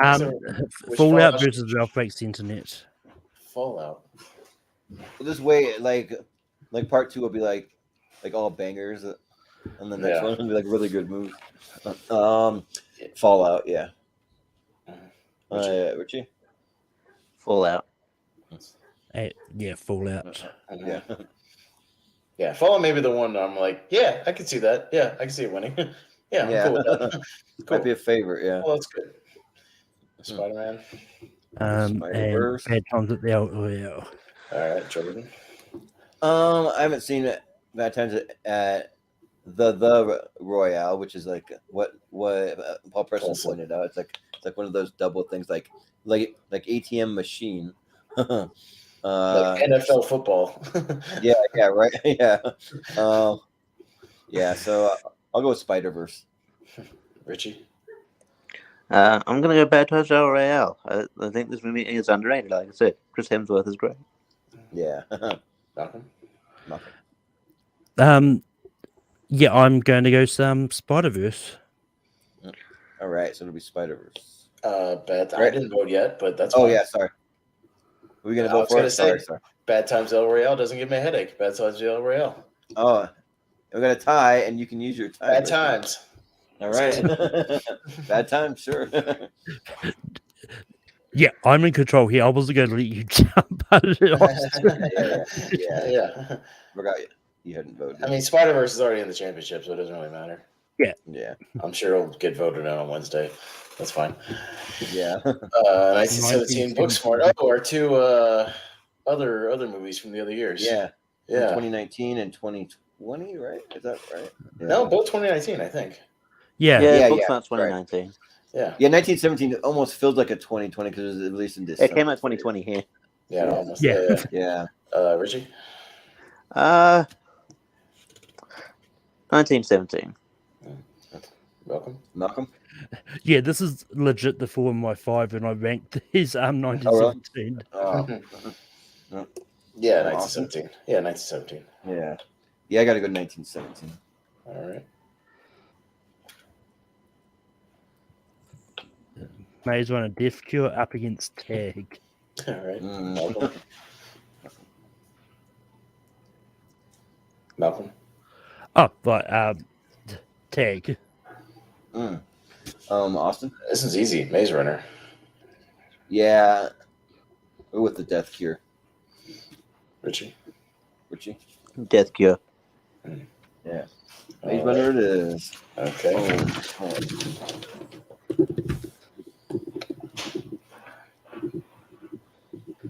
Simon up against Mandy. Yeah. All right. Up first, Mandy. And just so you guys know, the new AI 84% will find a girl for you. Oh, 84%. That's pretty good. I feel like that's kind of low. Like, you know. If it's AI, shouldn't AI be like 100%? This person? Yeah, right. Yeah, that's pretty sucky for an AI, but it's AI. That's a special needs AI. Yeah, right. Yeah, but Mandy versus Love Simon, I gotta go Mandy. All right, Richie. Mandy. I was going to go Love Simon, but Mandy moves on. Mm-hmm. Yeah. And also shout out to Steven. I saw him in the chat. He was high on Elroy. So. Well, I pushed it over Spider-Verse. Yep, so I made it. Deadpool 2 up against Hereditary. All right. Jordan. Let's see. Oh, this one's tough. I think I gotta go Deadpool 2. So Richie? Hereditary. Yep. Malcolm? Yeah, I like Hereditary more, so Hereditary. Yeah. Austin? Hereditary. It'll be Hereditary. Mhm. And Steven was wondering what Vice went up against in the first place. I can't remember what it even was. Vice went up against Skyscraper in the first round. Oh yeah, Yeah, and then The Hate You Give, and then that's not gold. Yeah, so beat out The Hate You Give, which could be a closer matchup. But all right, Shoutout Gold and Peanut Butter Falcon. Richie. Peanut Butter Falcon. Okay. Maelcolm. Peanut Butter Falcon. Yeah. I'll go They Shall Not Gold. I'll go Peanut Butter Falcon. Next, we have Mission Impossible Fallout, Bad Times at the El Royale. An actual tough match. Yeah. All right, Maelcolm. Semi-tough. Mission Impossible Fallout. It's not that tough. Fallout. Of course, Steven, you would have voted for Skyscraper over Vice. Come on. I mean, I did vote for Skyscraper over Vice. Yeah. Yeah. So what is it? Mission Impossible Fallout and El Royale? Fallout. And Richie? Richie? I'll go Fallout. Why not? All right. All right. We have Maze Runner Death Cure up against 1917. Wow. I'm up first. You know what? Just because they're already in the championship, let's go Death Cure. If they give that some love. It's a good call. Like we're not really losing anything here. Yeah, you're not losing anything. They're both into the other thing. So why not? Let's go Death Cure. See, have a little fun. Yeah, let's go with Death Cure. Yeah, that movie's really good actually. I could honestly watch it right now and be pretty happy. So, yeah. Richie? Death Cure. Richie? Yeah. Yeah, Death Cure. Why not? Yeah. Let's have Why some not? fun. Yeah. Death Cure. Let's go. And then you got Mandy versus Hereditary. Oh shit. Ooh. Okay. That's a good match. Yeah, that's a good match. Yeah. They're both like horror movies you don't want to like rewatch over and over again because like they're tough to watch, both of them. Yeah. So yeah, but like in a good way. I mean, like I'm just like, man. All right, so Jordan. But yeah, yeah. I haven't seen Mandy, but I do love me some crazy. Technically, some crazy Jordan, you can watch it before the championship episode. You got time. Yeah, I actually probably will do that because I'm planning just like the next like 2.5 days to just watch a bunch of 2018 movies. So, but I gotta vote for Hereditary. I just haven't seen Mandy. So, Richie. Hereditary. Yeah. Maelcolm. Hereditary. And I would have gone Mandy.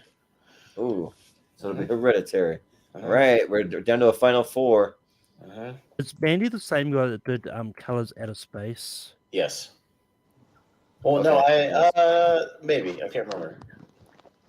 It seems like it would be.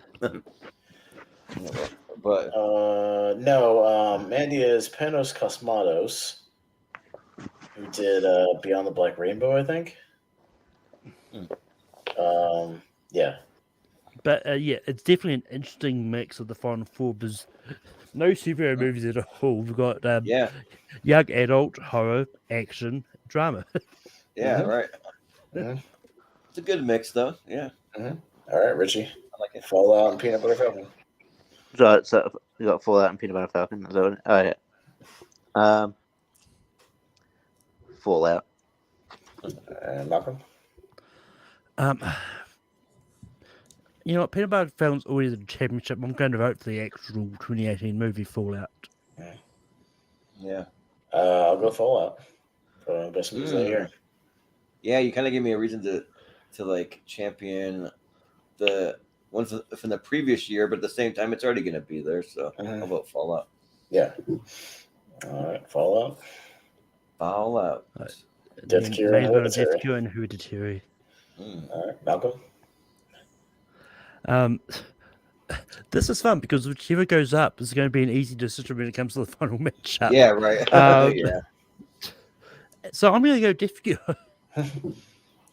Yeah. Again, it doesn't really matter. We're having fun. Let's go Death Cure. Yeah. I would have legitimately gone Death Cure, so yeah, I'll vote Death Cure. And then I'll be a party paper say Hereditary because it doesn't matter. Yeah. All right, the Which Maze means Runner not Death Fallout Cure. versus Death Cure. All right, first, Death Cure. What if Dylan O'Brien grew up to be like a Tom Cruise like actor? If they remade Mission Impossible, yeah, I could see Dylan O'Brien being in that role. Yeah, seriously, I actually could too. But I gotta go. Well, I don't know. You know what? It doesn't really matter. Fun. It's have fun. Yeah. Yeah, I'm gonna go with the Death Cure because like there's at least 3 Mission Impossibles I like better than Fallout. So yeah, so I'll go with Death Cure. Would you?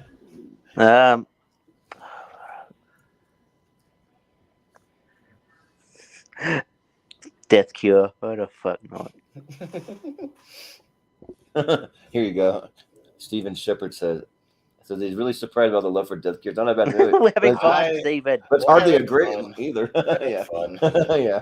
This one, remember, it's part 1 of a 3-part, so it doesn't really matter. Yeah. Like you'll take it more seriously in the actual and Maze Runner actually is going to be in the franchise 32 on Friday. Also, it made it. Yeah. It will be. Yeah. Like as a franchise or whatever. So yeah. Yeah. I just looked real quick. Maelcolm. Yeah, I mean, I still think Fallout is my favorite Mission Impossible movie, but Maze Runner Death Cure might not have another chance to actually win something. Yeah, I don't know what seriously. else, so I'm going to go Death Cure. Why not? Yeah. Let's go. I mean, come on, guys. Chopping Mall won my part 2 of my. That's favorite right. movie, So so they why the don't fuck not? really You can matter have fun. because Yeah, they're all it going to be in the doesn't championship matter. round anyway. Yeah, So it's they're like, already gonna be there. So, and you took it more seriously in that one. So yeah, we can have really fun. It's all good. Yeah. All right. Death Cure wins the whole thing. And Yay, your winner. Maze Runner. Woo. Yeah. And honestly, you could probably do a whole tournament of movies with the word death in the title. Yeah. you could. Well, do like Death or Dead. Death or Dead in the title. Yeah. Well, yeah. Seriously, like that could actually be an interesting tournament fight. Including Jordan, the fake movie from Seinfeld, Death Blow. What's the final one? Death Blow. Death Blow, yeah. Yeah. All right. Stop Well, doing that now. it was a good time. Yeah. Malcolm, do you need me to send you the list, or do you have it? I've been taking track on my phone, so. Okay, gotcha. Well, I got it if you need it eventually. I'll keep it. Oh yeah. Gotcha. And actually, you can send it to me because Maelcolm won't be on the championship. I mean, episode. yeah. I actually won't be there for the championship, but I mean, if you wanted me to make the bracket, I could do that because I've got all the still got all the movie posters saved. So or Jordan, I'll send it to you. If you haven't seen any of them, you can watch them before Wednesday. So yeah, if you're still willing to make it, sure, yeah, then you can go for it. Yeah, yeah, because for anyone watching, we're going an hour later to accommodate for Chance Ellison, so he can be on the episode. So you're going to 10 that night? Yeah, we're going to do 10, but it's only a half bracket, so hopefully it won't go. Right, gotcha. So I mean, we got through a full bracket in just over 3 hours. So. Yeah, right. I mean, that's actually not bad for us. And like, but like Paul Preston saw that we're at almost an hour and a half after the first side. He's like, oh, geez, it's only the first side. Oh, yeah, but he's been on some of those tournaments that went like 4.5 hours. Him and Adam went. Yeah, right. Well, yeah. Him and Adam went. We did the stand-up comic thing. That one was like 4.5 hours because they kept yapping on about those guys. Yeah, I think I was nearly on one that was nearly 5 hours, but Adam Wett get talking. Adam and Paul. Yeah, that was like 5 something. Yeah. I mean, to be fair, you had them both on together, so. I know. Oh. I just like Steven's comment here. Best movie of 2018, The Death Cure, LMAO. Well, it's only half of them, so there might be something better on the other side. Again, Stephen, it's round one. It's round Yeah, one. yeah. Whatever. Yeah, it's just round one. Yeah. And to be fair, again, Infinity War is going to be on tomorrow night. Obviously, that's obviously the best one. But yeah, I mean, Yeah. you'll have other bangers such as the Closure of Green Paradox, Book.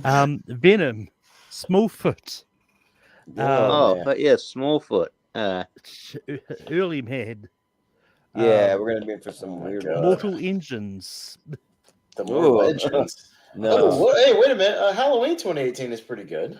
Yeah, Yeah, that was probably the better one of the trilogy. I mean, I was trying to focus on the bad ones, but Okay. Well, you can also vote on Holmes and Watson, right? Is that going to be on tomorrow night? Yeah. it actually wasn't. It was part of the poll we put up on the page, but no one voted Well, for Jordan, it. So one of our favorite Rocky movies, Creed 2, should be on tomorrow Yeah. night. Yep. That'd be good. that definitely is. Oh, Yeah, for sure. Yeah, that'd be great. Game night? You like game night? Yeah.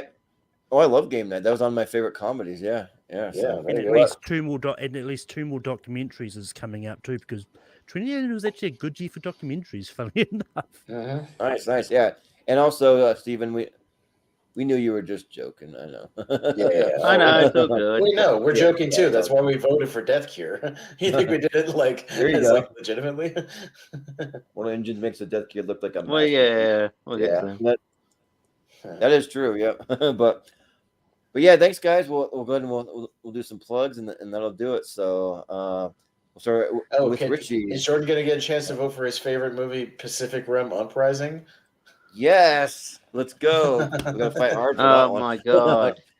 Better than the No, first Pacific no, Rim. no, Better. It has to be like it has to be barely a movie to win in it anyway. You know what I mean? Like, One of the best Power Rangers movies out there. Come on. Well, Let's go. one of the best Power Rangers movies is Power. Yeah. If we were doing saying a lot, 2017 and Power Rangers on that one, that's a good movie. Yeah, it will be eventually. Yeah. That's why I wanted That's a to good advance movie. because Anyway. I want to see it match up Yeah. against the Power Rangers movie. And you've got the last of the 3 Emily Blunt movies that came out in 2018 coming as well, Quiet Place, because Emily Blunt was in Sherlock Gnomes and Maelcolm Returns. She was in Sherlock Gnomes. Oh, I don't know why I mean, she played Juliet in Romeo and Juliet, and her character appeared in Sherlock Gnomes. Man, come on, guys! The actual back the best picture of the truck up year, for that. Green Book. Are you guys excited to vote for Green Book, the best picture of the year? The best picture. Yeah. What was it going up against? It went up against. Well, I have it up. It was a very in a car. It was a very lackluster year for Best Picture. Honestly, like if you look at the list, it's very blah. It's Green Book won over Black Panther, Black Klansman, Bohemian Rhapsody, The Favorite, Roma, A Star Is Born, and Vice. Ugh. Yeah, that is and at least and I think only 2 of those movies came up today, so all the rest are going to be tomorrow. So Green Book, Black Klansman, The Favorite, Roma, and Roma on the next one. Yeah. So there you go. Those will be tomorrow. Anyway. Black Klansman might be the best movie on that list. Honestly, I don't know. Yeah. Black Klansman or Black Panther, the 2 with black in the title. Yeah. I mean, tournament fights, movies with colors in the title. Yeah. I mean, 2 of them came out this year, about a week apart. Black Adam and Black Panther 2. Yeah. We do have officially on the schedule though. We have movies that are just 1-word titles. So that one, I don't know. We may have to do it. Yeah. Or like like if you do the movies with colors, I guess the 3-color trilogy has to be put on there. Yeah, and then we also have movies with punctuation in the title, and then we also have movies Shazam. Movies with cities and movies with states in the title. So states and countries in the title. Things like that. Yeah, we've been coming up with some creative stuff. Where it's like it's not necessarily like a theme of like certain genre. It's just like it's going to be all over the place. Which is happen to have that in the title. Movies with that in the title. They'll be like the one that's going to be difficult. I see on your schedule that we're gonna. It's like movies that haven't been on tournament fights. So I'm gonna have to fucking think of that. But we're all going to submit our own ones, just movies we like that haven't been on tournament fights. You can pick movies you like that just. Yeah, I know, but I can't remember what has been on tournament. Well, submit it to me. I'll remember because it'll jump out at me if it has. You know what I mean? So. All right, cool. Yeah, I'll remember because I've got. So pretty much anything I think by the time that you get to movies that haven't been on tournament fights, you would have done 2017. Anything before 2016 might be safe. Yeah, right, yeah. Because we're gonna do it in December, so we'll see. But yeah, I mean, just put a whole bunch of Australian movies up. Yeah, I could do that. you can do that. Yeah, sure. I mean, if I was going to do that, I'd put a whole bunch of New Zealand. I'd put a whole bunch of New Zealand movies. Yeah, I'm just gonna go through my collection and pick like 12 movies I like that I've just never seen on tournament fights. Maybe not like the greatest movies ever, just 12 movies I like that I recommend. So yeah. I'm just gonna go through them. Mm-hmm. But do some plugs real quick. So Richie, where can we find you? Yeah. All right. You can find me on here and Tier Ranker. I also am part of a wrestling trivia tournament on CWT Combat Wrestling Trivia, and you can find that on Chris Cass's Twitch channel, Castifer, I think it is. I'm doing pretty well. I'm part of the Clash of the Combatants tournament, doing pretty well. I think I'm fourth in the bracket at the moment, but that's only because I haven't, once I play, I think I'll be down in that third spot again, doing all right. My next match is against a guy named Andrew the Dude Hayes. Should be fun. So that'll be next week sometime. You catch that on JPO's channel, doing wrestling trivia, doing movie trivia. And also, I have a podcast with my friend Robert Cameron where we, dissect Tubi movies, or just, not just Tubi exclusive, but Tubi-rific movies, I guess, is what you're trying to say. I mean, the app that's going to go out today is not really a Tubi-rific movie. It's actually pretty decent. I really liked it. The best of the best with Eric Roberts, but it's a cheesy movie. It's an 80s cheese. It's sort of fit, but I was surprised how much I actually love the movie. You might hear about it later on. You look at the clip from John Campia where he's like going on like a rant about Best of the Best. He starts crying about the movie. Yeah, he loves that movie. So he like loves it. Yeah, the movie's good. And then the one we're going to, the latest episode we're going to record tomorrow is the Asylum classic Mega Shark vs Giant Octopus. Oh my god! With Debbie Gibson and Lorenzo Lamas. I was gonna say which C movie stars in that one? Right. That makes sense. Yeah, that checks out.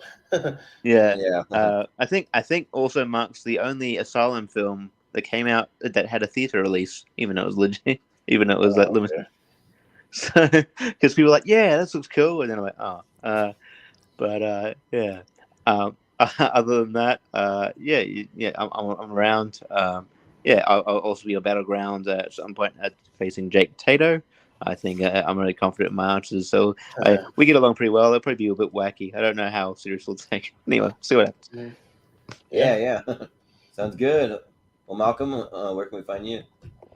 You can find me on Take 3 Productions, hosting Rankum every Sunday. It's probably going to become Sunday permanently from now on. I haven't quite decided, but it's Sunday this week. We're doing Dramas of the 2000s. Austin is going to be there. Dramas. Traumas of the 2000s. Yeah. Oh man, I tell you, man, this one day in high school. Yeah. Traumas of the 2000s. I mean, the entire September 11. Or you could switch it. Once a guy get decapitated, and I was traumatized. You can do traumas of the 2000s, trauma films of the 2000s. Trauma film. Yeah, I don't think anybody'd be into that one though. No. Toxic Adventures. I mean, I might. That's not even that 2000. I might actually vote on the poll next year for Halloween. But, nobody's gonna vote for that shit. Nobody watches trauma movies, bro. They're barely movies, and this is coming from a horror fan. They're barely movies. I mean, to be fair, I didn't expect a lot of love for dramas of the 2010s when I put that on the poll. So, just because most people don't actually watch a lot of dramas, and you can find me back here tomorrow with part 2 of this. And I'm generally around. So. Yeah. Sounds good. Austin, working with Yeah, I'm also around on Movie Battleground a lot because I'm moving through the tournament. Still doing pretty well there, so you can see that over on TMG Entertainment. Do some trivia here and there. We're on Henry's channel, on Jordan's channel.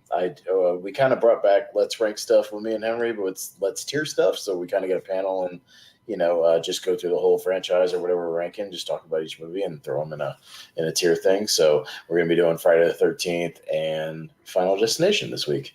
So you can check that out. We're on Henry Confidential channel. Yeah. Mm-hmm.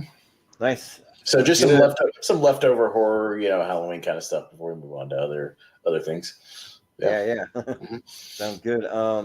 And you can find us like always on all the social media at Movie Hero 2121 on Twitter and Instagram. You can find us in the Schmodown Friends and Family, where we're probably the most active over there. And we won't have a poll for this episode. We're gonna wait until after the championship episode. Then we'll put out whatever makes the Elite Eight over there, and you can vote. Sometime after Wednesday, maybe Thursday or Friday. That'll be up. But and then we also have, we already mentioned part 2 and the championship of the best of 2018, and then on Friday we're doing the championship for our movie franchises. So they're just movie franchises that have 3 or more in the series. So watch for that.